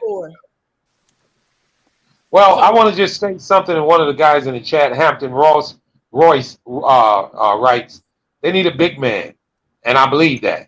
And most of the guys that Murgard just mentioned were not exactly centers or either power forwards. I believe they're in more need The first two were. Which were who again? Deandre Ayton and John Collins. No. Both of those contracts are so damn hard. Hey, Hampton's voice. Here's another. I'm guessing you must be new. Another thing we're just talking about because they was bringing up players how they would match up. So that's when we start talking about guards. But we've been talking on Fight Sports TV all season long how they need big mans and wings. That's why we ain't talking about it right now. Okay, we just talking about how does Jordan Poole at the Hornets because they're connected. How would Jordan Poole connect with LaMelo? That's why we're talking about guards right now. Go ahead, Murgard. Go ahead. All right, that's but Marvin, like I said, they already worked out the deals, whether it was getting rid of Terry Rozier or getting rid of Gordon Hayward to match the money. That's right. I forgot. So you did that. I'm asking. Oh, wait a minute. You telling me they didn't work something out to get DeAndre Ayton? Yes, they worked out. They did like a pre. You know, like you can go online and do like a little fake online trades, sign and trade stuff. That's what they did. Yeah. So you tell me they found a way. They found a way to get him on that team. Yeah, and match the money that DeAndre Ayton wanted to get him on the Phoenix Suns, and the Phoenix Suns sent DeAndre Ayton, and I think they took Kyle Jones, Terry Rozier, and a couple other players to match the money, and then and some basically picks, probably. send him and some picks and send them to the Suns, basically the Suns sent DeAndre Ayton to Charlotte. They did the Well, same I thing want to for the say this. Hawks. Well, I want to say this. If they get DeAndre Ayton for that, it'll instantly make the team better. Instantly. If you're going to keep the core group, if you're going to be able to keep that core group, which is Melo, Rozier, and I guess you would probably have to, you want to try to move that damn Hayward contract. But if you can keep him, Kelly Oubre, and Melo with DeAndre Ayton on that team, it makes a big difference. So I would say DeAndre Ayton. But DeAndre Ayton has a motor issue. That's a whole outside of the Suns kind of being cheap. He has a motor issue, and a lot of teams. That's why ain't nobody tried to pick him up yet. A lot of people are worried about that. If he didn't have a motor issue where you constantly have to motivate him and stuff like that, he would have been on another team or been traded to somebody else. The Suns would have re-signed him already. Yep. But wait a minute, Purple Baby. Are you sure with that, or are you sure that the Suns are not just asking for too much and nobody's really willing to give it up? No, he has a motor issue. Nobody wants a center with a low. No player actually with a low motor. Nobody wants that. It's worse. I mean, I don't see that very often in DeAndre Ayton. I think he runs the floor and he hustles pretty well. I mean, but if that's the way they feel, that's the way they feel. I mean, I'm gonna ask the panel. I mean, do you guys feel I'm gonna ask the panel. Hold on, Murdoch. I want to ask you guys. Do you guys feel that DeAndre Ayton's motor is kind of low? Yes. You do? I feel it. I feel he could play. I feel he could play a little bit harder. It is low. Yeah. I feel he could play a little bit harder. And another thing too. I think that that because he was a number 1 overall pick, and he had a very, you could say he had a very, like his career didn't really jumpstart really. It get better until Chris Paul got there. Yeah. So it's almost like, I mean, you only really got better because Chris Paul's here. So a lot of players get better. A lot of players get better with a good point guard. You know that. But they're also centering around Ayton, saying that Ayton thinks he's that guy, and they're like, no, we don't think so. Yeah. Because you almost said something like he wants max money. What the Knicks are finna go through. He wants max money, but hasn't put out the output of being a max player yet. That's the issue. Okay. All right. Well, let me say this. You kind of in the realm of like what the Knicks are finna go through with Mitchell Robinson and bringing in Brunson. And this is my take on that. I believe Mitchell Robinson is going to be way better since Brunson is on his team. Now, as you noticed, and when he was on New York, it really never seemed like he had any kind of low post game and whatnot. The same thing can be said about the Ayton. It never seemed like he did anything until Chris Paul got there. The addition of a real good point guard can really develop a center or power forward. It can really help him along with his progression. Melo and Ayton pick and roll would be deadly. We got Hoop Jogging in the building. What's the deal, Hoop Jogging? What up, Hoop? This is the Melo Ball Show, episode 4. What's good? Hey, Hoop. You see what's going on in Charlotte. I'm pretty sure you've been listening, but pretty much, the Hornets is looking like they're coming up empty-handed. The Eastern Conference has gotten deadly. The Hawks, the team they played in the play-in, they added an all-star guard. It's getting problematic out east. Teams are retooling, and the Hornets looking empty-handed, man. What the hell is going on, Hoop Jogger? We need answers. And after you finish, Hoop Jogger, I got a question for you. Already. It seems like the Hornets just got pieces nobody wants. Because we know, I think consensus is, either Rozier or Gordon or both preferably got to go. I don't think it's a market for them dudes, man. Because if you look, it's not a market for Kemba Walker hardly anymore. So those undersized tweener guards, it's just not a great market for those cats at this stage of their career. Let's look at Russell Westbrook as well. Like it's not a market for them. Second, well, before you go any further, Hoop Jargon, I just wanted to say this: the latest reports show that Charlotte is interested in getting Kemba Walker back. Well, I mean, what else can they do? They just gonna keep shuffling the deck. Like they have nothing else to really do. Not a place in the sense that, everybody already, but not the most enticing go play with Charlotte, even though LaMelo's there. You know, it's a poor to decently franchise off rip. You know what I mean? So who wants to go there when all the talk is on the Nets, all the talk on the Lakers, all the talk is on the blue blood franchise? I mean, what the show? Yeah, it's kind of an unfortunate situation. It's just, and it all predicates on what the front office did. I think they did some bad moves, and it's biting them in the ass now. It is. Well, I mean, I expect that out of a Charlotte, though, man. It's like, what y'all think they just gonna turn into like the greatest franchise ever? And they've been shit for what, the better part of 20 years? Yeah. You can't just turn. Well, but what we're gonna say is this, or hoop jargon. We would think they would do better once they picked up the Lamelo Ball. That's what we're trying to say. But I feel that sentiment. My retort is, I mean, again, like what leverage do you have to do that? Even though you got a Ferrari in Lamelo Ball, I say that all the time. But at the end of the day, he's a young Ferrari. A young Ferrari, and he's not going to move the needle by himself to be a playoff fixture. So I mean, how are you going to entice a big name free agent to come join up with that, given how the Hornets roll? You know what I'm saying? Yeah. Because I mean, the stuff that people run into, damn near ready-made teams already. That's what I'm talking surrounded with as far as free agent mobility is concerned. Yeah. They got many pieces already. So I mean, LaMelo again, that's one Ferrari. That's cool. But what you don't niggas clamoring to go to the Grizzlies either. I mean, it's a young team with one Ferrari and a lot of questions. So you know, it's just unfortunately that's just what the reality is for Charlotte, man. Yeah, they gotta do the Golden State model. They gotta either trade or build through the draft. Absolutely. So, but I do have a question. Got for me. Out of these 5 players I'm about to list you, who would you rather see paired next to LaMelo? Okay. DeAndre Ayton, John Collins, Tyler Hero, Jordan Poole, or Shai Gilgeous-Alexander? Not Jordan Poole. Shai, I wouldn't mind him with Shai. It's just I would think who's gonna be the ball handler primarily might be who else you say? I said Tyler Hero, John Collins, and DeAndre Ayton. Obviously Collins or Ayton would be best. Yeah. You need the complementary part because that's been Charlotte's issue for a minute now. You know, I know Kyle Jones put on bulk to him and all that. And I hope that translates to the court, but you know, they just been slow. So yeah. And if you want to just be truthfully about it, the need is definitely a big man. Absolutely. But I'm almost like in the sense of hoop jargon. Who wants to come there? You know, I mean, even if you get Ayton next year, who's going to want to come there? I mean, I still don't see that being a very well. I guess if you have Ayton and LaMelo there, you might get some people that might want to come. It probably make it more enticing, but I mean, it's like who wants to come live in Charlotte? It's like who wants to come to just voluntarily come live in Charlotte? Exactly.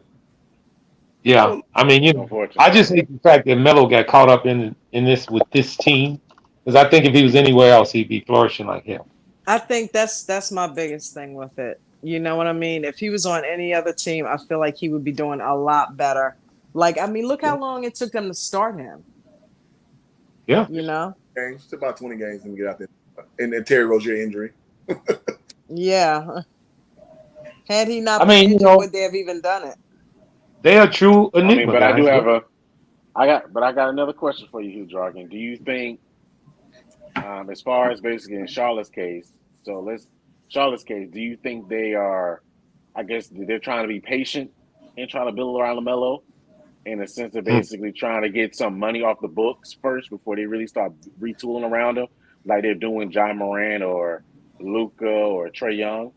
Or do you think basically they're just a bunch of, there's a lot of basically inadequacy at what they're doing at their job? Man, shout out to Juju.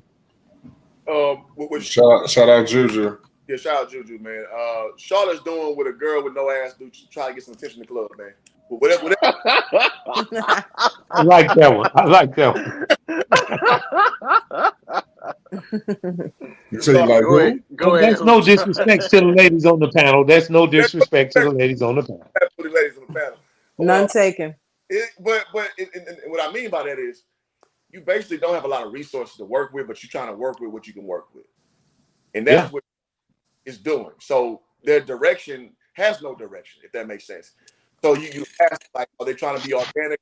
Field? They trying to do whatever is the wind blowing. They're trying it because they don't have the cash. No, but they playing with fire. They playing with fire because if they keep messing around, Melo is walking. Yeah. Right, because they don't have a whole lot of time to deal with. No, they don't. They have a whole lot of time. They got a whole bunch of time. You're right. True. Yeah, and not only do they not have a lot of time, guys, they got a lot of problems. I mean, how about the fact you don't have the time, but you got a whole lot of damn problems? That makes it even worse. You know. Mm-hmm. Well, let me ask you this. So, y'all mentioned him walking. I think he has to be a restricted free agent, so he can't walk for about 5 years, right? No, I don't know about that.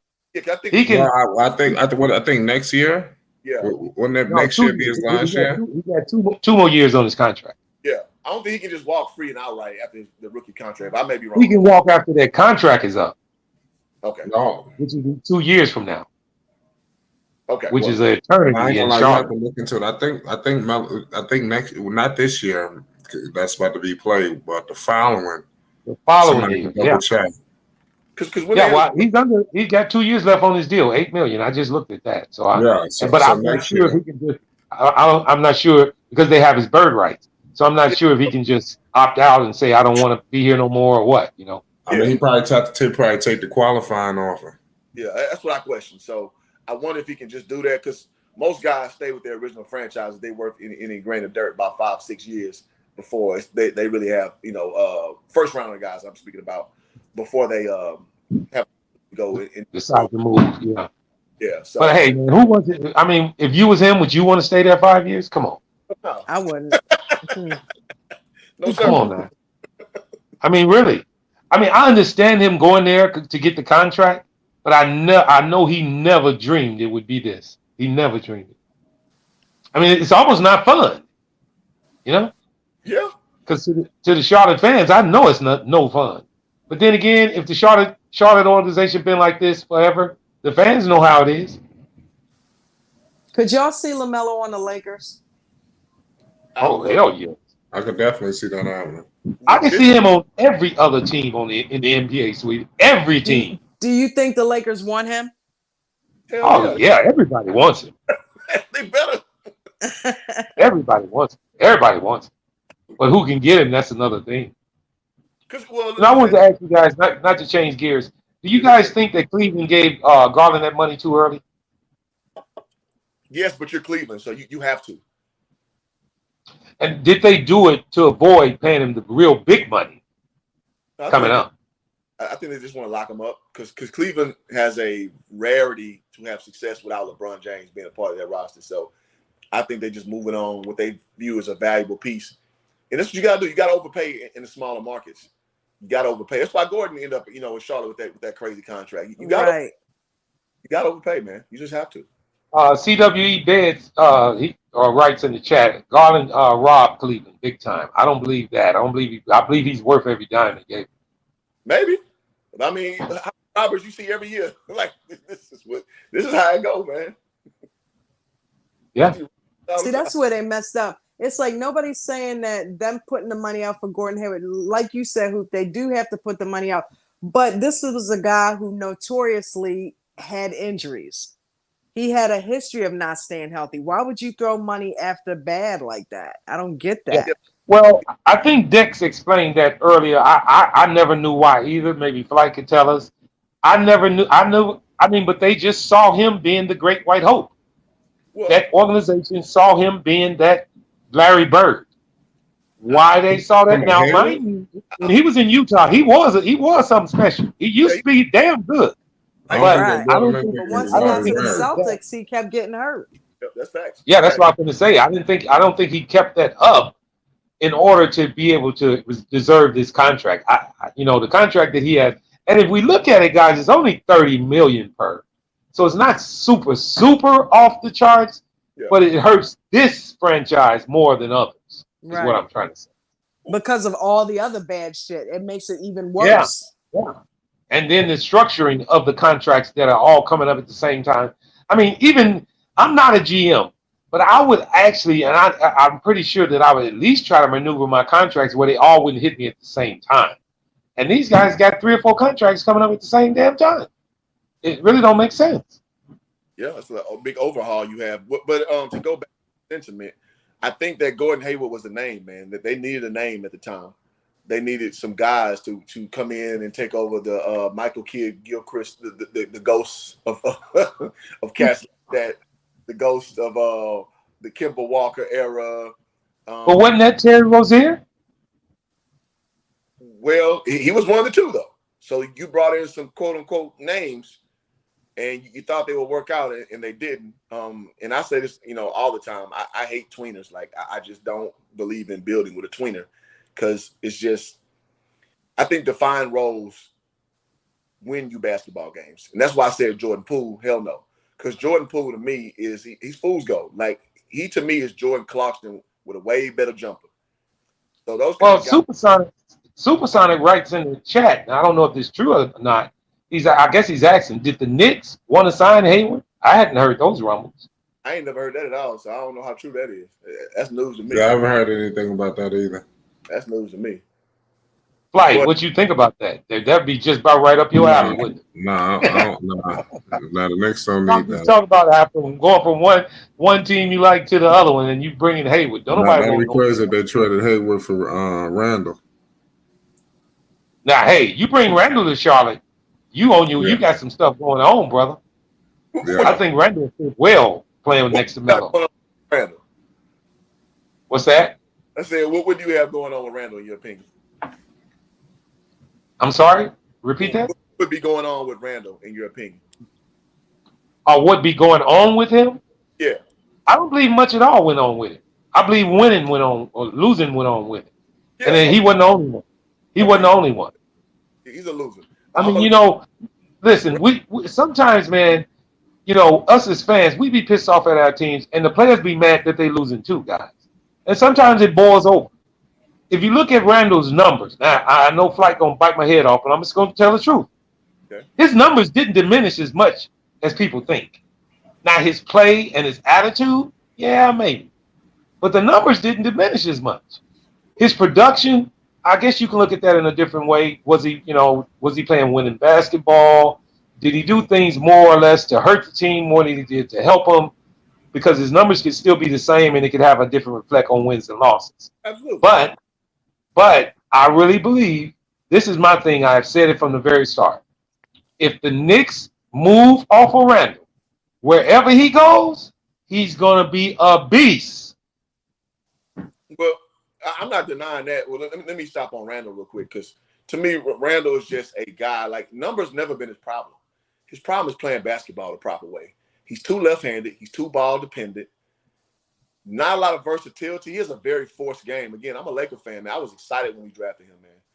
And when I watched him play, I know he broke his foot game one, unfortunate. All right. When I started watching him after that, he's a ball hog, and he's very inefficient. He's too left-handed. I'm sorry, dog. It's just me. So I don't see him thriving with Lamelo at all. Well, you don't believe that Randle's situation with ball hogging is predicated on coaching? Because good coaches won't let players do that. Don't you believe that? I think it's what's Steve Clifford going to do to stop that? Well, you're right about that. Shit, I mean, you are who you are, man. Like that's Westbrook's problem. You are who you are, man. You've been playing. This is a great statement that Sherman M put in the chat. He writes, "I'm a Knicks fan, and the fans were harassing Randle because they all wanted Obi. They were Obi fans. Now that shouldn't really affect your play the way it did with Randle in my eyes, but that can affect it, and I guess it did.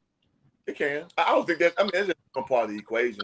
Because if you play basketball, the fans don't.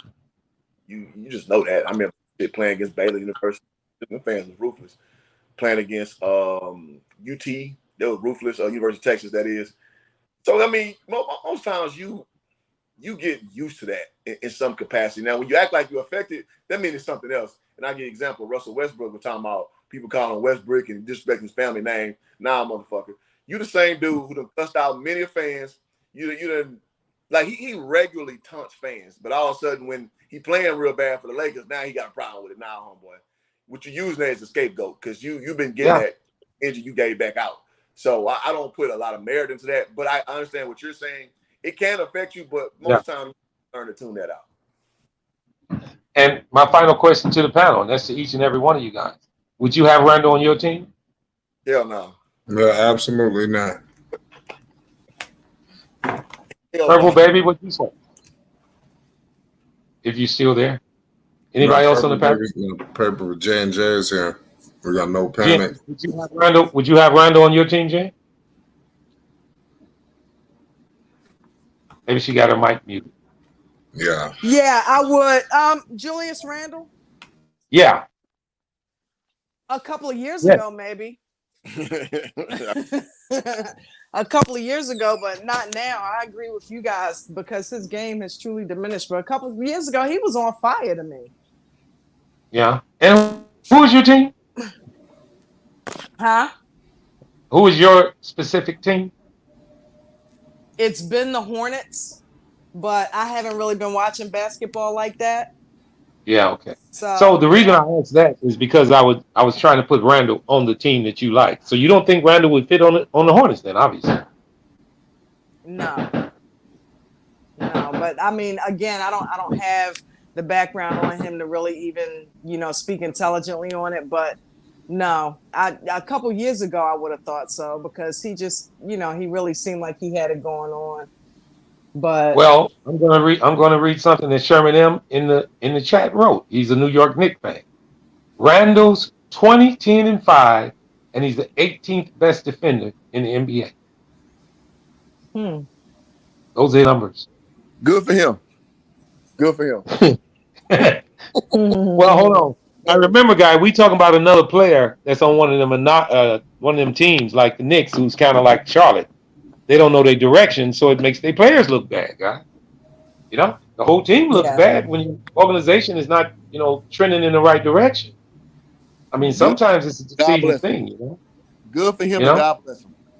I hope you keep that up because those numbers, like, well, here's the thing, man. I put nuance at a premium. So it's stats, it's eye test, it's all those things, right? So Randle can put numbers up. Again, I don't want to pick on Westbrook, but Westbrook put numbers up. He's been on 4 teams in 4 years. And so if you just took that part out of the equation and looked at raw numbers, you would think he had 4 good-ass years, especially with Washington. He led the league in, this is his first year averaging double-digit assists or something to that effect. He did his damn thing statistically. But if you watch him play, he leads to inefficient, bad basketball. So I understand. Is that so true, though? Is that so true? Because just the year before that, he was the 6th man of the year. Who you talking about, Randle? Yeah. Well, yeah. So and I got a theory about this too. When you bring up 6-man minded guys, that's why I said Jordan Clarkson and Poole. When you make them primary guys, it's almost like it's too much for the load. I'll give you an example. JaVale McGee, when he came in, they tried to make him a guy. He wasn't a guy. JaVale McGee's a 6-man or a friend starter. And once he became a friend starter, he was hella efficient. And now everybody wants JaVale McGee. But if you remember early on, he was terrible. You got a point. You got a point there.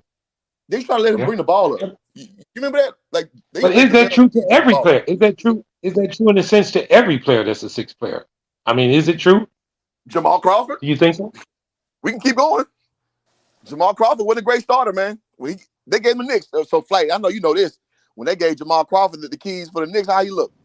I mean, it didn't do nothing. I mean, he put up some big numbers, but it did nothing. There you go. Team dynamic. So that's all I'm saying. So he just may be more of a 6-man who just graduated, but you can't win with that type, in my opinion. That's the same thing like Devontae Graham when he was 6-man and they tried to make him the guy. There you go.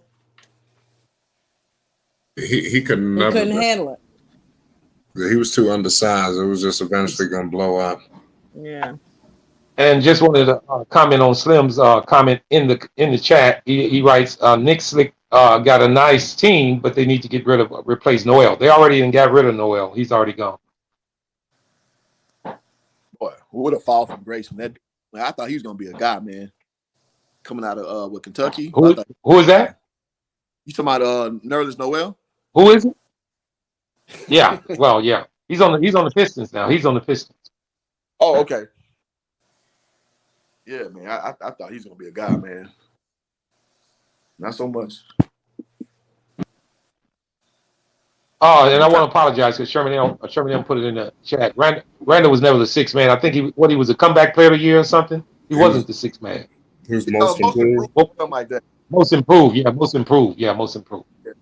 But Sorry to me, he's a six-man kind of guy. But okay, fair enough. But it's to me that's the kind of guy he is. The kind of guy who Randall is. He's a guy when accept that Lamar Odom type of role for him. I think that'll make him a valuable piece. I think he still thinks he's Kevin Garnett though, and that's his problem, in my opinion. Well, and in that year that the Knicks went to the playoffs, and Randall won that award, we didn't have all these talks though, guys, did we? He was something special for the Knicks, right? He was a dog, actually. He was. I don't know. I mean, if you think about it, I say it all the time. It's that old eye test of what have you done for me lately, Absolutely. and we judge him right then. Absolutely. You know, because I know Randall. Because I tell you this, I would love him on the Bulls. He would be perfect for us. Maybe. And I know the rest of the players can handle his attitude. We wouldn't have no problem with it. Because that partial attitude problem came along with the fan base in New York. He kind of was They rolled the hell out that man. He wasn't the greatest attitude. Sorry? He wasn't the greatest attitude fit No. for the Lakers. But hold on, that reputation of fans being kind of toxic in New York, it just didn't start last year. They did Patrick Ewing like that. Yeah, they did. After all his commitment. Call him a bum. Yeah, after all of everything he did for him. I mean, if you want to think about that, I mean, including free agents not wanting to come to the Knicks just because of that, not wanting to pay the taxes, not wanting to deal with the fans, you know? And now Charlotte is trying to grow that damn situation. Well, let's hope it don't get to that extent. Hope so. The front office is damn near building that culture, man. They're building that culture. The Knicks went into the luxury tax before now. Oh, yeah. And I believe they're going to dip again. To Josh Jackson in the chat, he writes, no, the Bulls don't want him. Bullshit. Yes, they would take him, partner. Bulls would take Randall in a heartbeat. Well, not in a heartbeat. It would have to be the right kind of deal. But he would fit well on the Bulls. He's exactly what the Bulls need. A power forward that can rebound. And he's not a shot blocker, but he's a big body. Who the hell can the Bulls turn down, though? Let's be for real here. Who well, that's what I'm saying. I mean, but I'm going to ask him this. Would you rather have Derrick Jones Jr. or Julius Randle? Shit, I'll take Julius Randle any day. And that's not to throw any, shame on DJJ. But I'd take Randle. I'll meet you there. I'll meet you there. I mean, Randle, his numbers don't lie. He do put them up, but every team he's been on, he ain't been the difference maker. But the Knicks believed in him and thought he could be, and that wasn't the case. Shout out to everybody in the chat. Man, we got ourselves a hell of a topic, man. The Charlotte Hornets got to definitely make a move. We discussed some possible scenarios on how the Charlotte Hornets could get retooled because everybody else around them is, it's crazy. What's your thoughts on Kupchak, J&J, through these last couple of years since Melo has been there, Michael Jordan? How do you like in this regime that's in place? Quite honestly, I don't think Mitch Kupchak believes in Lamelo the way he should. When you look at how when Lamelo first came on the team, how he talked about him and in the press conferences, we're going to give him a shot, but he's got to earn his minutes and all of that type of shit. And the way that they're, to be honest, have just dropped the ball when it comes to building around him. I mean, it's just, to me, I don't think he values Lamelo. It is what it is. I don't think he values him at all. Because if they did, and if he did, they would have done a better job of Yeah. building around him. You know what I mean? I think he had more buy-in on Gordon Hayward than Lamelo. Yep. So And I that's think they still do. where and that's where his heart is. It's not with Now, and it's still not with Lamelo. Even after Lamelo has proven himself time and time again, he still don't believe in him.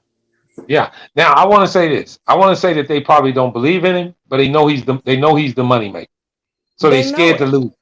They scared to lose He him. puts butts in But the they don't seats want to because give him he's his got props. followers. Right. Yeah, they don't want to give him his props. But they know if they lose him, they're gonna lose a lot of money. And as far as him being a good GM, well, that's not. You ain't even got to mention that. I mean, he hadn't been one. No. I mean, think about it. They've been mediocre ever since he's been there, and not necessarily they haven't went down, but they damn sure ain't got a lot better. I mean, he's only in there because he's friends with Michael Jordan, right? Shouldn't he be retired somewhere? Yeah, if you would think that. I mean, what's crazy about it is just like us talking about it is none of us can really even say much. We don't even know the answers. Right. No flight is hard. He's hard pressed to come up with answers to try to fix this damn thing. Yeah, it's hard. I mean, if it's hard for us, it's got to be fucking real difficult for them. But I don't think they give a damn, so it probably ain't hard for them. Yeah. I mean, really. I mean, Purple, baby. What have we seen to make us believe that this organization is trying to do something for Melo? Nothing. Yeah. Nothing. But hold him back. I mean, and if they think he's going to reward them by re-signing, I think they got another fucking thing coming. I mean, no player has ever turned down a rookie extension. Shit, what would you do? Lamelo might be the anomaly. I mean, Zion. They thought Lamelo Zion might be the anomaly, Flight. Can the Hornets do what the What Pelicans did? Because the Pelicans turned everything around. Now he's going to have to sit. I mean, but I'm going to ask you a Flight. Would you turn it down if you was Melo? I mean, it's hard to explain. Probably not. If they didn't do anything, I would turn it down. Yeah. But money is hard to turn down. We all know that. I know. That's why I said there's no rookie has ever turned it down. But Melo knows he is ready. But what he could do is he could take it. Well, this is what Porzingis was trying to do, and pardon me, and this is why the Knicks traded him. Porzingis was trying to take the qualifying offer, like he was up for a rookie extension, even though he had an ACL. So when you take the qualifying offer, basically, let's say LaMelo plays these 2 years and he don't sign the max extension, he take the qualifying offer, he would play another year, and then after that year, he would be an unrestricted free agent, not restricted, unrestricted. So this is what Porzingis was trying to do to the Knicks, and that's why they traded him. And that's why they traded him. Well, I think that's not unless this organization shows him that they're going to try to do something for him. I think if it's still the same when it's contract time, I believe that's the decision he should make. You got to think if the Hornets mess around and think, like, even though I doubt they're going to do that, but it's just some crazy scenario if they think to maybe trade Melo and get everything, get all kind of picks, get about 6 or 7 first rounders or something crazy. And Melo wouldn't be mad at that. Shit, let me go. I mean, for real, because what do we know about Melo? He is not money motivated by that. He plays because he loves the game. He don't need it. He's already rich. Yeah. So them enticing him with money, that don't mean he's gonna stay there. Yeah, you're right. Next, I'm giving away every first round pick that we got to offer. Like Flight was saying, the ramifications, the way it works on that rookie contract, on how he can maneuver his way out. Mm-hmm. I see Melo being happy before taking some money. They setting the plate for him nice and pretty because they're doing everything that he don't like, which gives him a reason to want to leave. Yeah. Especially if they dick Jello around. Yeah, but they might as well put him on board, especially if they don't do much in free agency. Mm-hmm. Yeah. I mean, look at what they done did. If I want to go back to you, Flight, can you tell me what have they did in free agency? Nothing. They ain't picked up nothing. Who? The Hornets. Yeah, you're right. The Hornets ain't did nothing. I mean, but is that move there, guys, predicated on what's going on with the contracts that are coming up and the Miles Bridges thing? Is why they haven't did anything, Yeah. or they just don't want to do nothing? I believe it. I believe it is. I don't know. I know they got to do something regardless. Like if they can't make a big time splash, I think, like I said, they can make some little incremental moves. To try to at least do something. They haven't done anything. Have they brought anybody in yet? No, they hadn't signed nobody. They hadn't did nothing. Yeah, that's what I'm saying. Guys, I mean, I don't know. I'm gonna have to dip out. Shout out to Okay, Flight. Shout out to you, Flight. Shout out to the panel. Shout out to the chat. Shout out to everybody. Thank you, guys. All right. Flight. Question: Are they? They are under the cap, aren't they? No. Oh no. They not? What? You tell me they not under the cap? Nope. Oh they got man, a level exception, and that's it. Oh God. They can't even do nothing. That's why they ain't did nothing. Oh man, that just makes it even worse. Yeah, I don't know their contract. I don't know the whole cap situation. Somebody will have to pull that out. We got a capologist in there. Damn. Let me bring it up. But she said no, but I still want to see it. Wow. If they over the cap with this kind of stuff going on, this is about as bad as it can get, guys. Because you can't do shit. I mean, the only thing you can do is you can try to please ask. You need to go on your hands and knees and say, please take Gordon Hayward. Period. Somebody. You saying Gordon Hayward is the last resort? Yeah, because that's the. It's only going to create some cap space for you. Yep. You need cap space. Yep. You got to get that contract off on you, man. Which is almost a blessing that this is happening to Bridges. If they didn't have this situation happen with Bridges, ain't no telling what the fuck they could do this year. They would have to pay him or let him walk free. Oh man, wow. Yeah. I mean, it's just tough. Some change definitely got to come. Shout out Hampton Royce. He says, "What if the Hornets assume Lamelo is leaving anyway, so they're hesitant to do anything with the roster?" Yeah. I don't think they think like that. I think it's too early. I said, no. Yeah, they got to do something. They have 2 years, so I don't believe that's the case right now. I believe they're just heavily strapped as far as cap and contracts and bad contracts and situations. They just in a fucking debacle right now. They just they got to make a big time trade, in my opinion.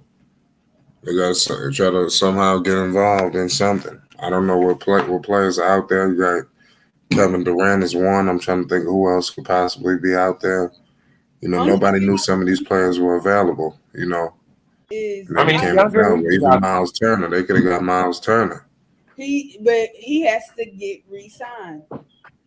And I don't think he's worth more than $25 million. And even I think $25 million is a bit much for a guy that's 18 points, 8 rebound type of guy. Who you talking about, Miles? Yeah, Turner. Oh, Turner. I ain't never been real high on Turner. A lot of people are. I just haven't. I ain't never thought he was a real tough player. I thought he's kind of soft. I'm not real high on Turner. They were like, oh, he can stretch the floor.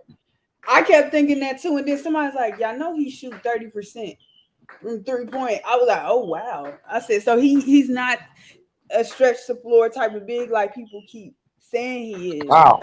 I mean, Isaiah Curry writes in that was good enough. Isaiah Curry writes in the chat, like Donovan Mitchell would be a good target. What you think about that, Mike?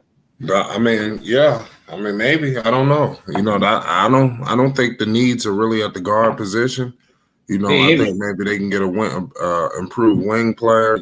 Obviously a rim protector. There's some other needs than the guard position.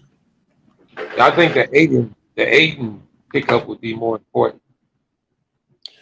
I understand you need depth, but my thing too is let's say I don't if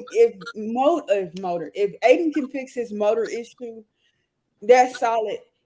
I don't understand the Mark Williams thing. Like, I know you need the depth, but Mark Williams, you telling me he's not gonna be ready to start in 4 years? No, he's gonna probably play this year coming up. I That believe he's gonna get some heavy playing time. I mean, you got Mason Plumlee, he better play. Shit.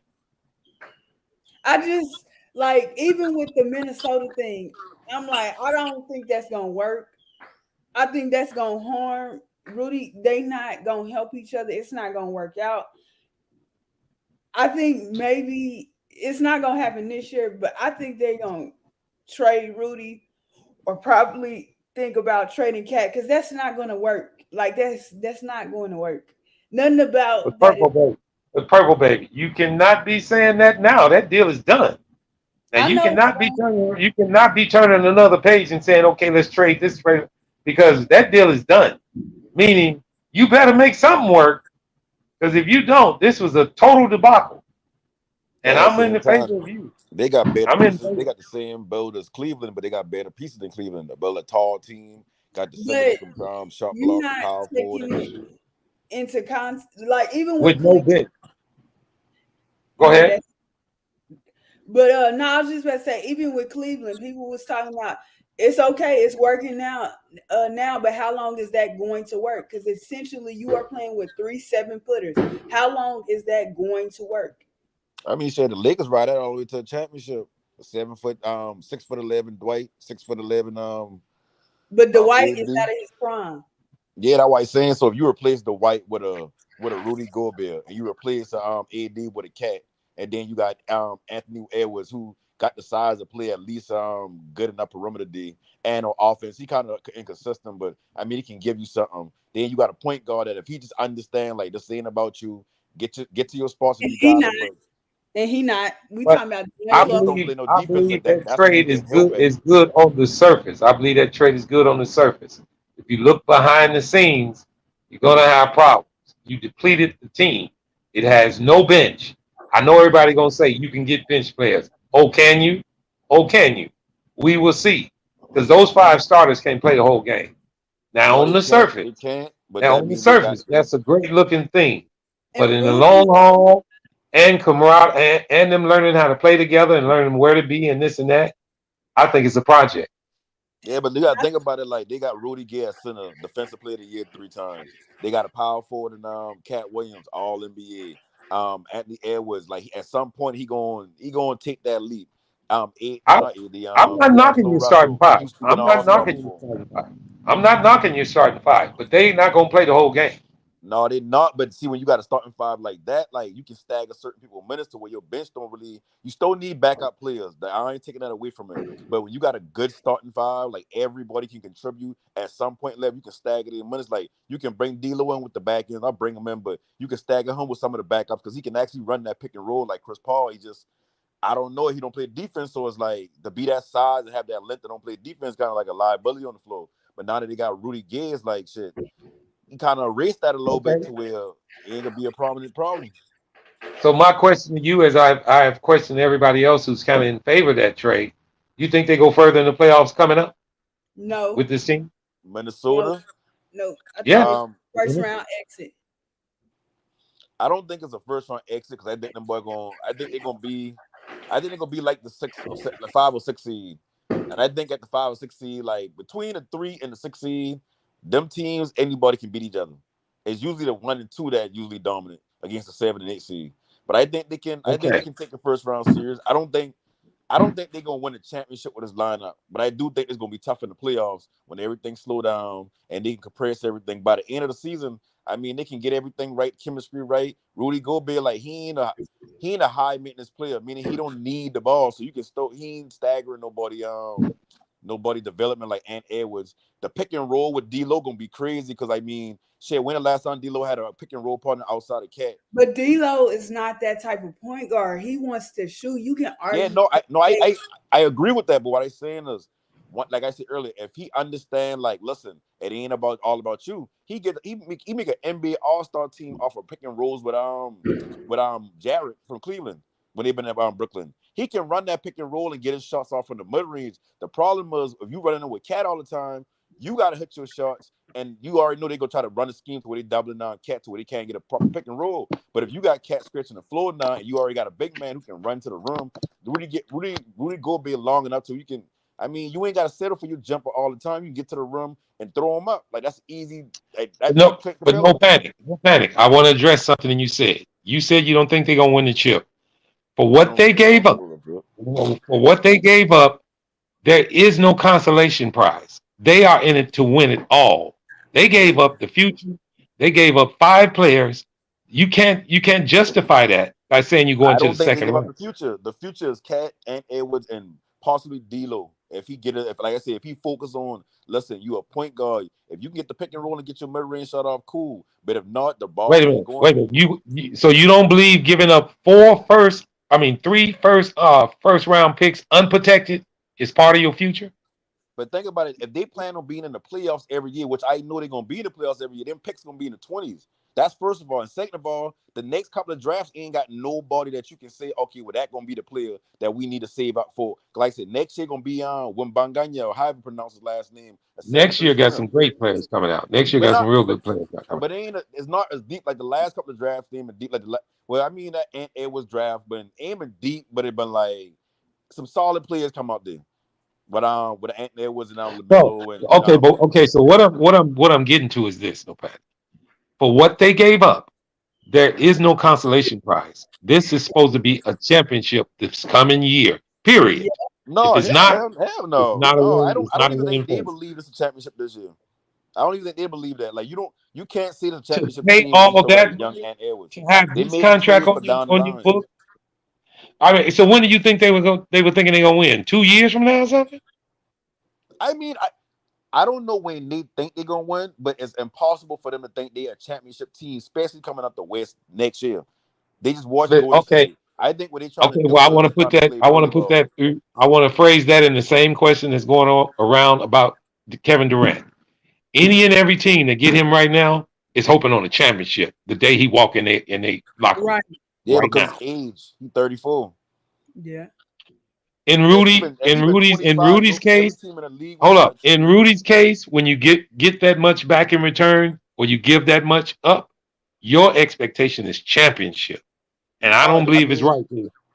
I honestly believe they felt like bringing him in was going to make them a championship team. I really believe that. I think he's gonna make them a solid team to be reckoned with. But I don't, like I said, they may think that's a championship, but looking at that roster, like you said, they deplete their backups. So what they banking on is in the next 2 to 3 years, Rudy Gay will be a little older, but you don't need him to be this athletic playmaker because he's a big center, like he just protecting the rim. Then you got Ant Edwards, like at his floor, he gonna be an elite defender on the perimeter. D'Lo's the only, and I said, and Cat still ain't even hit 30. So when you look at D'Lo, the only question mark is at that position right there. Can he understand? Like, listen, you making good bit of money. If we resign you back, because I feel like he ain't gonna be part of the future. They gonna find a trade for him to get a regular point guard, a pure point guard in there. But who's gonna be available though? Because Brogdon went to Boston. Who else can I think of? I can't think about nobody else. I mean, that much pure point guards. Brunson went to the Knicks. And he wouldn't fit in with them because he's not a pure point guard. Like Brunson get all that. Well, I say all that money because in a couple of years he's gonna be low boy money. But at the end of the day, it's like Brunson ain't somebody you bring in to start. Like you bring him in to rotate off the bench. Like he's a perfect fit for a 6-man. He come in the game, score all out, go back on the bench. Now I don't believe that. I believe Brunson is a starter. You just got to give him a chance to start. Give him a chance to start. Name one team that was led by a small point guard outside of Detroit Pistons, Isaiah Thomas, that won a chip. Well, Chris Paul got him real close. You know that. So I mean, you can say that because of the team. But Chris Paul, even though he technically will be a small guard, he's 6 foot and sturdy, and he played. Didn't Steve Nash win one? Didn't Steve Nash win one? Obviously, ain't win none. Say we go down the line. Trae Young ain't never going to win one. Like they bring they bring John T. Murray over there. They ain't gonna make a difference for them. They probably ain't been a guard and nothing like that because Hurt have been a solid. I believe it's misleading. I believe that's misleading because more than likely because the point guard don't usually win the championship alone for you. I mean, it's a team effort. We all know that. But I believe you're putting too much emphasis on the size of a point guard on a championship team. No, I Meaning, say no. just I saying because is where there's a point guard and a just two just guard and a because lead guard. Chris Paul haven't won one and Iverson didn't win one and Steve Nash didn't win one, it wasn't their fault that they didn't win it. No, Meaning, it ain't. just But because you don't he think was that's kind of short. crazy that a small guard always got an issue winning the championship in this league? No, I don't believe that's it. I don't believe that's the point. I don't believe that at all. I don't Listen, think for so real, because like that's like I me looking know at Utah. Steve Nash was a championship caliber point guard. I know he was. Yeah, I he know didn't make it Iverson to the was. championship, but did he win it? He always had the best offense every I year. mean, yeah, When well, you get that's in the what I'm playoffs, saying. you Is got to play defense. that You getting statement bullied all of the saying time. that they're not good enough to win it is misleading. I never say they ain't not good enough. What I'm saying is when your team got a lead guard that's small, usually there's a liability on defense in the starting rotation. That's why when you look at the Heats, Harrell can start in front of anybody instead of Jimmy Butler and Bam Adebayo on the Heats. But he's a liability defensively, so you bring him off the bench to give you points instead of staggering your starting squad who trying to get defense going the whole game. It's not really about them being bad players. It's like you small, like you can get bullied. They can run schemes to where like they putting you in unfavorable positions all the time. That's why even though Curry, I don't consider him a small guard. He had to bulk up the last couple of years because he understand the mismatch you always had is okay. Let's switch things around and let's like when they're playing Cleveland. You know why I always say without KD, Golden State would never beat LeBron James Cavaliers. It's a simple fact that you had Kyrie. Kyrie can post up players 6'5", 6'6" in the low post and be Yeah, but effective. that's the new age. That's the new age NBA. It ain't always been the case of a tall point guard. I ain't saying that's always been the case, but at the end of the day, like you can't find one lead guard on an NBA roster. When I say lead guard, I talking about like he the primary ball handler, he the primary scorer, like he just that person on the team for you. I mean, it's only because the league has, No, I ain't talking about favored going itself all the in way that back. area. Remember how Muggsy Bogues been talked about? Well, I mean, Norm You Nixon going no played for way, the like, Knicks. I mean, Norm Nixon played for the Lakers. They won championships, and he was the point.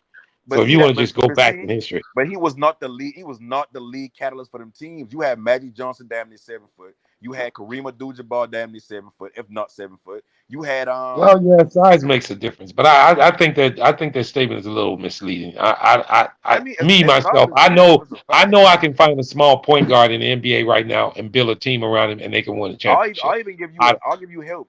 Find a guard, 2 guard or 1 guard. I'll give you more of a plane to look for it. One Javante guard or Murray a two would be the guard. perfect Javante Murray. Now he's not small. How tall is Murray? 6'5"? No, he ain't small. He like 6'1", 6'2", maybe 6'3". Like when I Murray say would a be a small perfect guard, I one to ain't win the talking about championship. 6 foot, 5'11", 5'10". I talking about that size. Well, So if no you matter say how five hard you play anything, defensively, like you if gonna you get the say basket. 5 anything, then I agree with you. But I figure 6'1", that point guard will get you to a championship and win it too. I believe that. I mean, not as a lead guard. Like I said, you can look at Derek Fisher, but he ain't even a lead guard. He wasn't even the first scoring option on the team. Okay, a prime example of that kind of being misleading is when the Bulls had Derrick Rose. Not But win they a didn't win a championship because championship. Derrick Rose. Didn't win a All right, let championship. me finish. Let me finish. We did not win a championship because of Derrick Rose being a guard. He was the best player on our team. So that's misleading, is what I'm telling you. It could be the point that it does make a difference here and there, but it's not the true be all. If you have a smaller point guard, it's not you definitely not going to win a championship because you have him. It's a makeup of a team, and usually championship teams are won by teams, not one player. They're made up of a collective amount of good players, Yeah, no, including a I get point. what you're saying. All I'm saying is like you look at Iverson, right? Iverson, one of the top players in the NBA history. You know what? I We mean, know and what. how many great teammates did he have around him? I mean, that may be true, but if they had a LeBron size player, a Kobe size player, they would have done something. You had Eric Snow who could have played low perimeter defense and run the point. You had what's that not Tony Allen? What other player name? I forget his name. The even like small forward. You had Mutombo at the center. You had one you had Playing for Nick what Van team? Exel. Not Nick Van Exel, the white boy, what his name was. He could have shoot Van Come on for the Horn. Lakers? No, I'm talking about Oh, for the Sixers, that going against the oh, Lakers. the Remember they Sixers. going against the Lakers, they get 4-1. But Yeah, that but had see, to do with yeah, Iverson being Philly named didn't scoring have out. they didn't have a complete team. I don't believe that team when they went to the finals was. I mean, it just wasn't a real solid overall team. Go ahead, Purple Baby. No, I was just saying, like, even with Rose, I remember thinking, and that's not before I say this, I'm not saying that Noah did not add scoring to the team, but everybody knew if you could stop Derrick Rose or not stop, but slow him down as far as getting inside and getting to the basket, that was they only real offense. If you take him away and you seen what Right. happened, I mean, they put up a good fight, but you seen what happened, and it was the same thing in Philly with when they went to the finals. Allen Iverson was their only real guy to go get them a bucket and be that guy. Yeah, and that's what it goes back to my point of it's usually a team effort more than Yep, it is just the point guard itself. yep. I Even mean, and I understand. Don't get me wrong. I understand what he's saying about the size of a point guard and how valuable that is, and becoming champions. But I don't think it's. I think it's a little overblown because of so many of the smaller point guards that didn't win it, and more of the lengthy point guards that did. I guess I guess it doesn't. It speaks the truth. I guess you could say, but I don't think it's so alarming. I Because I compare that. really believe with the right players around Brunson, I think he could get any team in the NBA to a championship. Him leading as a point guard. How do you feel about Van Fleet as just a leading guy? Is it because of Toronto's system and the growth that he's taken within that system that he's that guy, or do you think outside that system he could be that guy? Now, see, there's a prime example of a smaller guard that would probably be the exact same on any other team if he still was playing point. Van Fleet. Van Fleet. Van Because Fleet. I believe Toronto's missing a couple of pieces. They that long 3-and-D, wing team When they without a won the really. championship, what Van Fleet been playing at? The two guard. He was on the Off the bench. bench, He right? was on the bench. He was on the bench. And the two guard. Yeah. And you know who They beside had him? who was that? Lowry. Lowry was the start. And Like, you they know had who Cal been the Lowry in catalyst here. for that team? You know who been the most productive player on that team? Kawhi and Siakam. Yeah, So Kawhi every was, example y'all but we name, know y'all that. just naming teams that got small guards on the team. But I'm not saying they bad players. All I'm saying is if your lead guard, like with Donovan Mitchell, right? He ain't no small guard. I don't consider him a small guard, but the fact that he don't play no perimeter defense, he damn near the same other small guard because like he's just putting out points. He But he is giving small. He ain't away. number 6 foot. He's small. He ain't number 6 foot tall. He is small. I mean, but like I said, Chris Paul's 6'2", but I don't look at him like a small guard because he's a little bulkier and his game doing. He's not the catalyst for the team as far as like scoring. He's just like Okay. he All right. manipulates the game basically for the point guard And position. just so happened you mentioned Chris Paul. Just them losing the chip last year. Losing that chip definitely wasn't on Chris Paul. He played well in that series. Yeah, and he's a small listen. I'm guard. not saying they're not going to play well. I'm not saying small guards don't play well. All I'm saying is when you a smaller guard, I don't care how much effort you put on defense. When you playing against these teams, like you go to Charlotte, that's a 6'7" Miller walking in the building. You go to the Bulls, that's a 6'6" Lonzo going in the building. Yeah, let me get that. Well, yeah, You go to all these different that's the way teams. the league Everybody is got to going. play guard. Even if you go to Milwaukee, Yeah, well, you got to but walk with damn Drew Holiday, who about 6'3", right? I mean, think about it though. Think about it. No panic. That ain't always been the case. Back in the day, it was only like 1 or 2 of them. Michael Ray Richardson. It wasn't very many tall point guards in the league. I mean, I understand the NBA has changed, Okay, but I so don't give think me that's a such a small difference. guard that was leading this team, and they won a championship outside of Isaiah Thomas with the Pistons. Well, here's the deal. First of And all, you go back to the athletes are Pistons, totally you go to wait. Bob Let me Cousy and all say that. this. First of all, athletes in general are totally different now. You got kids at 18 and 15 and 16 and 6'6", 6'7". Back in the I believe day, that they too. just wasn't growing like that. So it's what it is as far as size. I don't believe it's a winning formula more than a small point guard because it's just the makeup of the players nowadays. Meaning, you got kids they just sprouting nowadays. These guys are just taller in general. And the league has changed in a way where they more in the 3-and-D, the long wings. I mean, look at what the Bulls did when they picked up Jalen Terry. He's only 6'7", but he got a 7'2" wingspan. I mean, that was unheard of back in the day. So the generation of talent and the growth of players is just changed. Now you can actually say that's contributed to wins and losses in championships, but I think it's more or less of who the people are, the young guys. They just grow up. That's just who they are. And then actually, if you're taller, you're going to play the position better. So I agree on both sides. I agree to disagree, but I believe a small point guard can actually get the job done, is what I'm trying to say. It depends on how the organization builds the team. I think that's very important.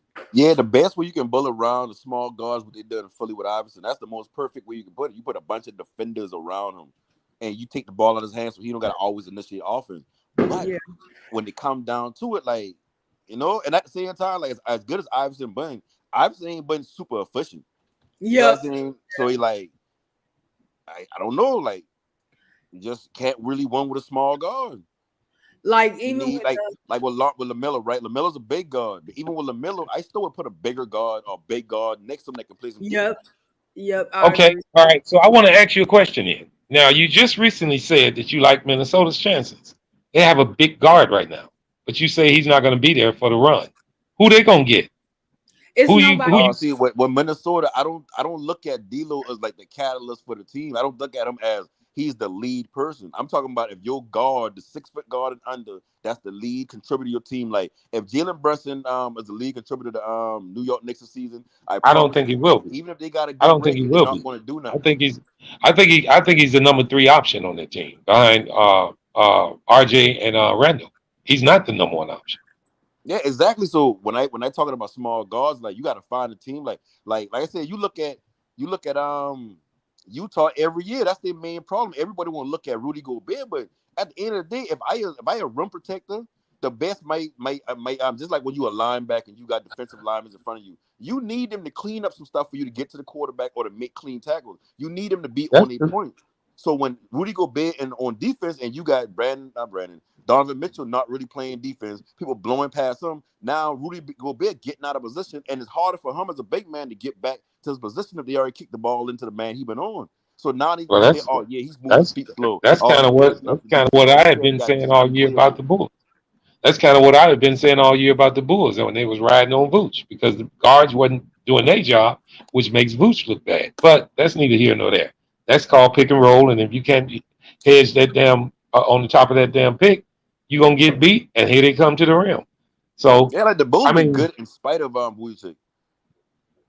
The fact that they got perimeter defense at a high elite level, like with Lonzo or Caruso that right there alone cover up a lot of Vooch things. Yeah. So all Vooch got to do is be a big man in the hole and kind of change shots. But if he been a rim protector, that's why we were talking about the other day about Mo Bamba coming off the bench. Because if you got a rim protector with that elite perimeter defense, I mean, you can't really do nothing against him. And Mo Bamba can switch from 5 down to 3. Yeah, I believe that. Can't really do that. No, that's why the Bulls trying to put somebody up. That's why the Bulls trying to get another player to make up for that.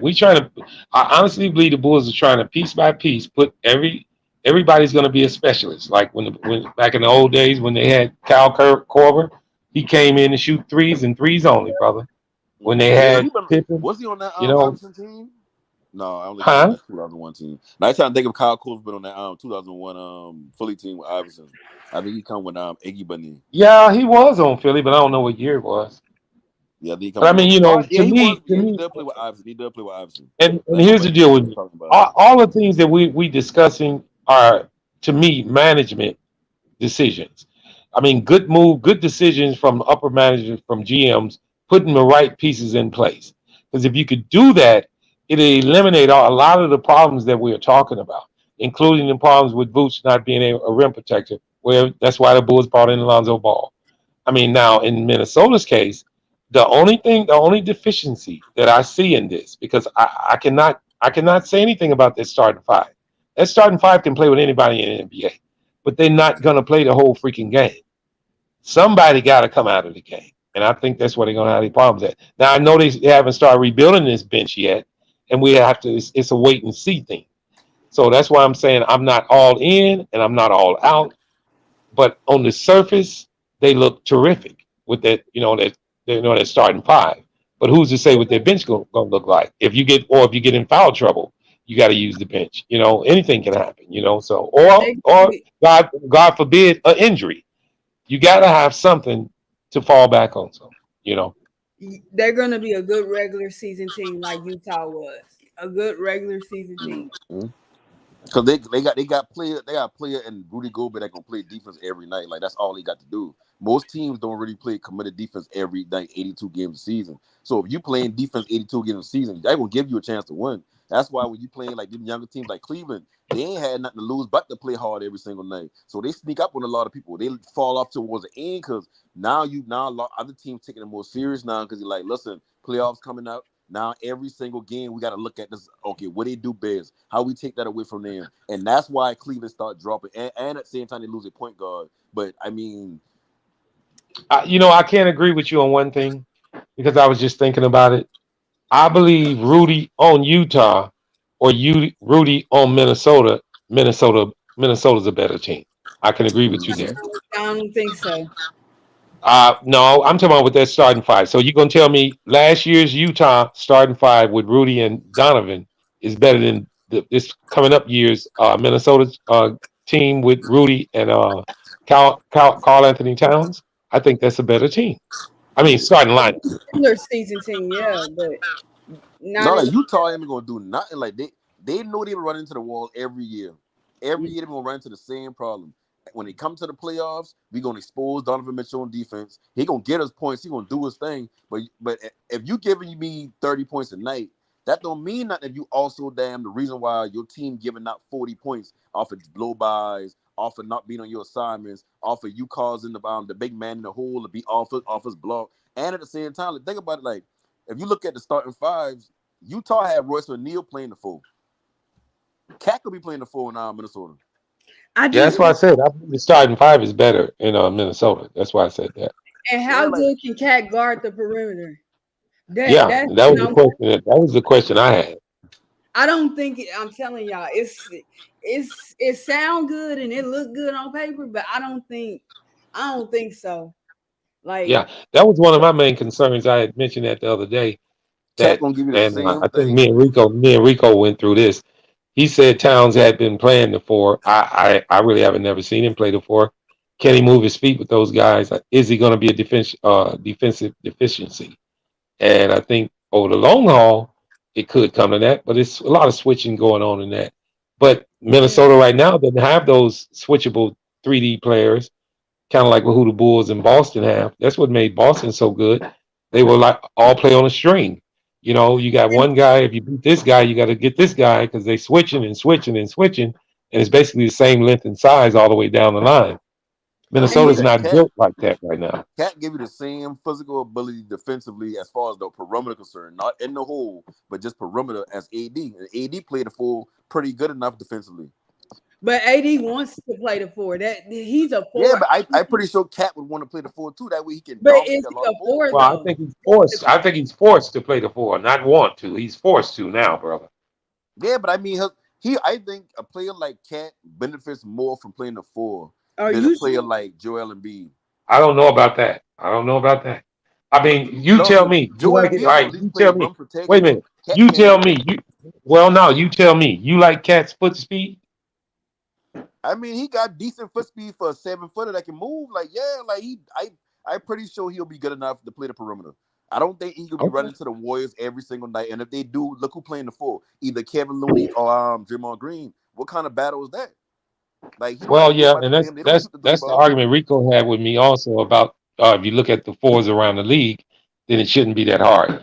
Yeah, but anytime you're doing something for the first time, it's so much shooting in the league. It's really not that much 4s that can scratch the floor that good. We just think it is because it's so much smaller players, and we always equate smaller player to a better shooter. Go ahead, Purple baby. Go ahead. If you did y'all watch when Memphis and Golden State? Memphis had the size advantage, obviously, but they had to end up benching Steven Adams. So that's what I think they'll be awesome in a regular season to an extent because they are bigger. I think they'll be bigger. Matter of fact, they should be bigger than and you know what? And I want to say this to Purple Baby's point right there. That's an excellent analogy because that is exactly the same format of what Minnesota's built about. They had to bench Steven Adams because of the rotations that Golden State threw at them. I'm not saying they're going to bench Towns, but I just think it's going to be times when they're bad matchups and they're going to rear their ugly head. I really believe that. You know why? You know why they had to bench Steven Adams? Foot Steven speed. Adams, he really do got slow foot speed. He really can't move to the floor. He really only a screener. He's not really a. I mean, honestly, he ain't no good rim runner, but they don't run enough plays from the rim run. With Cat Williams, even if you want to say like, okay, boom, it's a matchup problem, you're not going to take him out the game. You're just going to get smaller. You can move Rudy out the game if anything. You're just going to move him back to the 5. Like Yeah, think about that's it what when I'm you saying. stagger You minutes. Like you take can bring Rudy Rudy out. off the bench. You can knock him off the But bench. here's the deal. Here's the deal. You don't make that trade to get Rudy to have to take him out of the game. That No, you I don't don't think want they're to gonna do. have to with this team right here. I think if the only reason they're gonna have to do that is if D'Lo don't buy in defensively. And I think with D'Lo, even though I don't think he could be an elite defender on the perimeter, I feel like his size alone can cause problems. He a long Well, player. I think you guys are picking on D'Lo for no reason. He ain't listen. D'Lo, No, you know. he really don't play defense. Well, hold on. D'Lo hasn't really the whole time he's been on Minnesota. He ain't been the problem. He has not been the problem. Kind of been There's the been problem. more glaring problems on that team than him. Yeah, but And I'm not he saying a he's big great. problem. I'm not saying he's great, but I think he's complimentary. I think he's decent, And and he on I a think max contract right now. he's on a what? He on the max. Remember, he get the max from Brooklyn. Yep, in the summer. Yeah, I didn't know that. I didn't And that's know what I that. say. He eating up money. That's one problem with him. 2, he don't buy in defensively. And 3, he thinks he a second or third option on the team, which he need to realize. Like, no, like you can keep running your little pick and rolls and shooting the mid range shot, but you got to understand this offense gonna run through you 4th or 5th. Like we just need you to be a ball handler on the floor. But I don't And think he they're don't gonna want keep. to do that. I'm telling Yeah, I you. don't think they're gonna keep D'Lo And past the then season or past All-Star break. I think they're gonna trade out and try to get a point guard that can just control the floor, just like what Boston did. Everybody said, "Oh yeah, Like who? Boston, they So good, I but mean, no, they now need a ball handler." that's good talk, but who you gonna get? I mean, you can say you're gonna get somebody, but tell me somebody. I don't know nobody that they can. I don't It's know. all about. Go ahead. It's really all about how the season play out. Like that's why I feel like what the Hornets gonna do. The Hornets gonna play this season, and they gonna get to a certain point where they realize, even though we playing a little bit under 500, I don't think this team can really do too much. We got a lame duck coach that we gonna help. He gonna help get us through a rebuild. I think by All-Star break, they gonna start trading off assets. A lot more teams will want them. There's a hungry ham in the building. A What lot of up, teams Hungry gonna want them. Ham? What's goody? What's goody? What's up, No, baby? what's good? What you dealing with? What you at a restaurant? Well, you know, we over here in New York, you know. Liddy. Wow, what you got Yeah. going on? You at a restaurant? I'm in the restaurant right now. Yeah, I'm about to leave in a little bit. Okay. Oh, so you got time? Y'all gonna be here longer than this, right? Probably for a few more minutes or Yeah, so. Belize must have just left. He was on here. Where Louis at? Yeah, he just left. He You must have heard? muted his mic. He must have muted his mic. Yeah, he Hey got moved Rico, his room. that's Cat. Yeah, he'll be back. What's that? He said, No panic. D'Lo been a better defender this season. I don't know where you see that at. I say, Well, I didn't never see too many deficiencies in D'Lo's defense either. I mean, I wasn't just watching them every game, but listen. I'm the type of person, I don't look at stats. I just go based off what I see with my own eyes. That's why when I oh look yeah, at when he played Donovan, when I against my look at the team, Utah you know, Jazz, just looking with my eyes, I can see it's not Rudy's fault that they got to take him out all the time. It's the fact that when teams go smaller, they trying to get ball handles in their hand, they blow past Donovan Mitchell. Because you can say it's because he can't play defense. You can say he don't want to play defense, or you can say because he did offensive output. So it's like why play defense? so you believe the deficiencies on Utah was more in Donovan's favor than it was in Rudy? Say that again. You believe it was more at fault in Donovan than it was in Rudy at Utah? I mean, not completely. I just feel like when it comes to the playoff struggles, it's the whole team. Because I mean, at the end of the day, like Rudy Gobert getting a max contract, bruh. You got to put some moves together. I know you still get your little 15, 16, 17 points a game off of putbacks, off of rim running, but you got to be a threat offensively as well to a certain extent instead of being Donovan Mitchell the whole game. And then when they had not Kyle Singler, what a player that just signed Joe Ingles. He been big for them because he been a ball handler in the starting lineup when he could take Donovan Mitchell off the bench. But now you got Conley, which is another small guard right next to Donovan Mitchell. What are you gonna do defensively? Everybody blowing past him because they're small or they don't play on defense. So now and then when you coming off the bench, your scoring come from what a player come from LA, the sixth man of the year, Jordan Clarkson. He sure ain't gonna be playing no defense. Well, I He sure ain't gonna be believe no point that guard. Utah team could never really get it all the way together because they were kind of strapped with money and they never were able to fill in all the pieces. I mean, I think I believe they gave up on them a little bit too early because I thought they always was missing a piece or two. You know, you're not gonna get a piece or two if you get rid of the damn piece.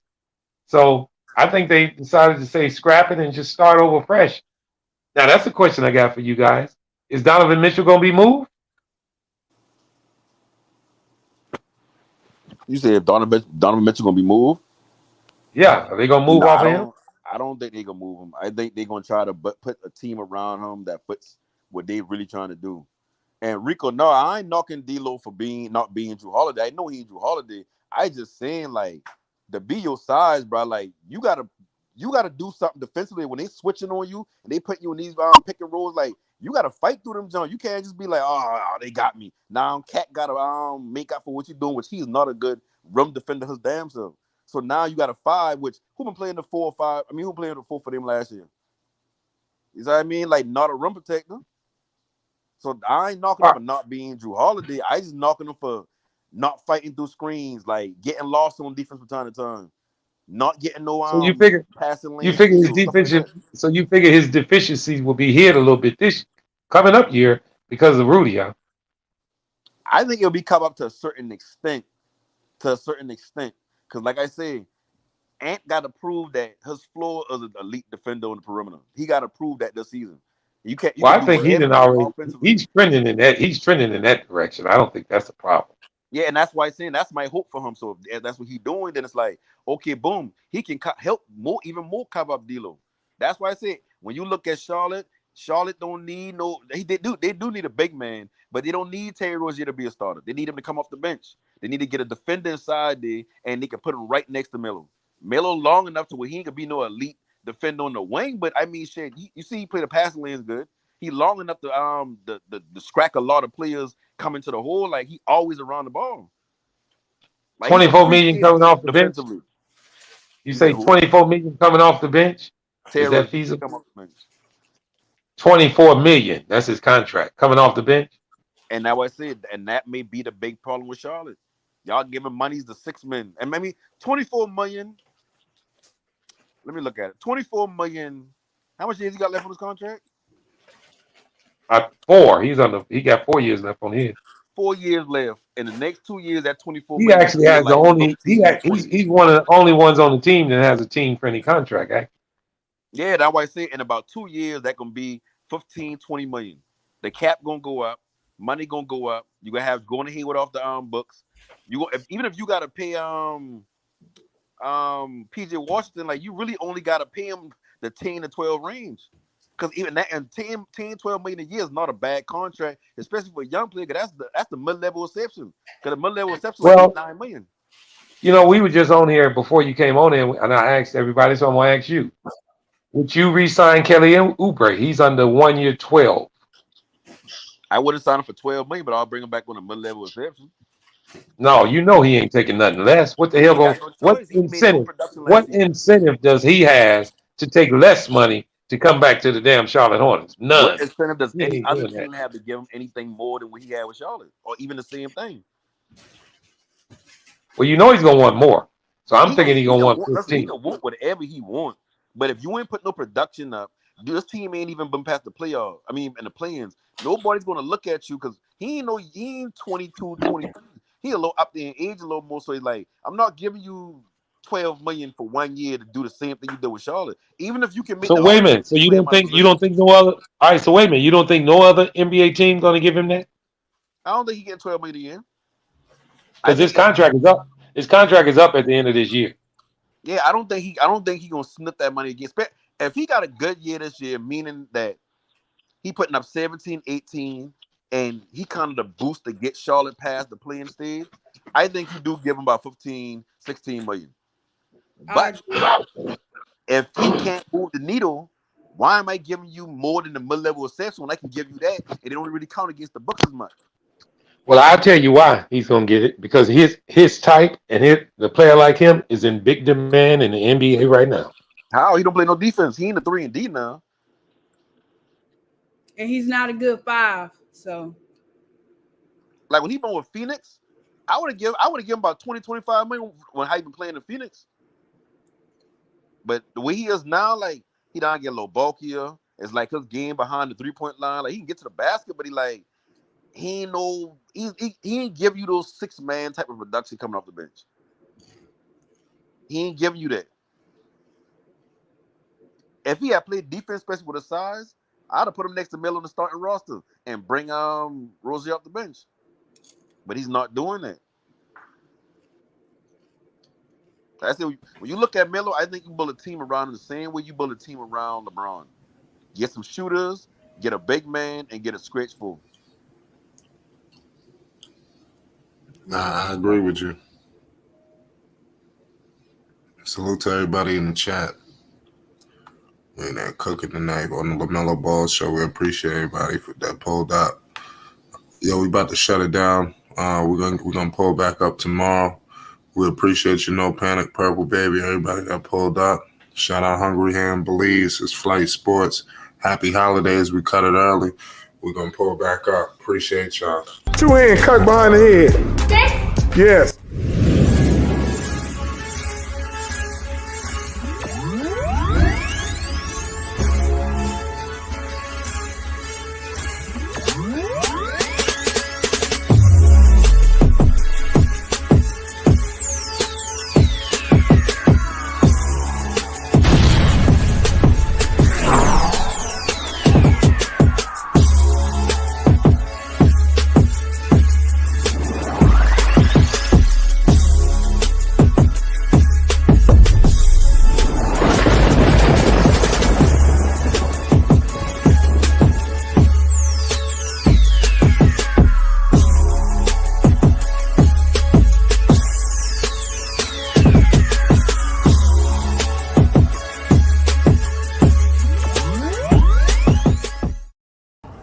If I make this shot, I can take the Pumas Jets to All-Star Weekend.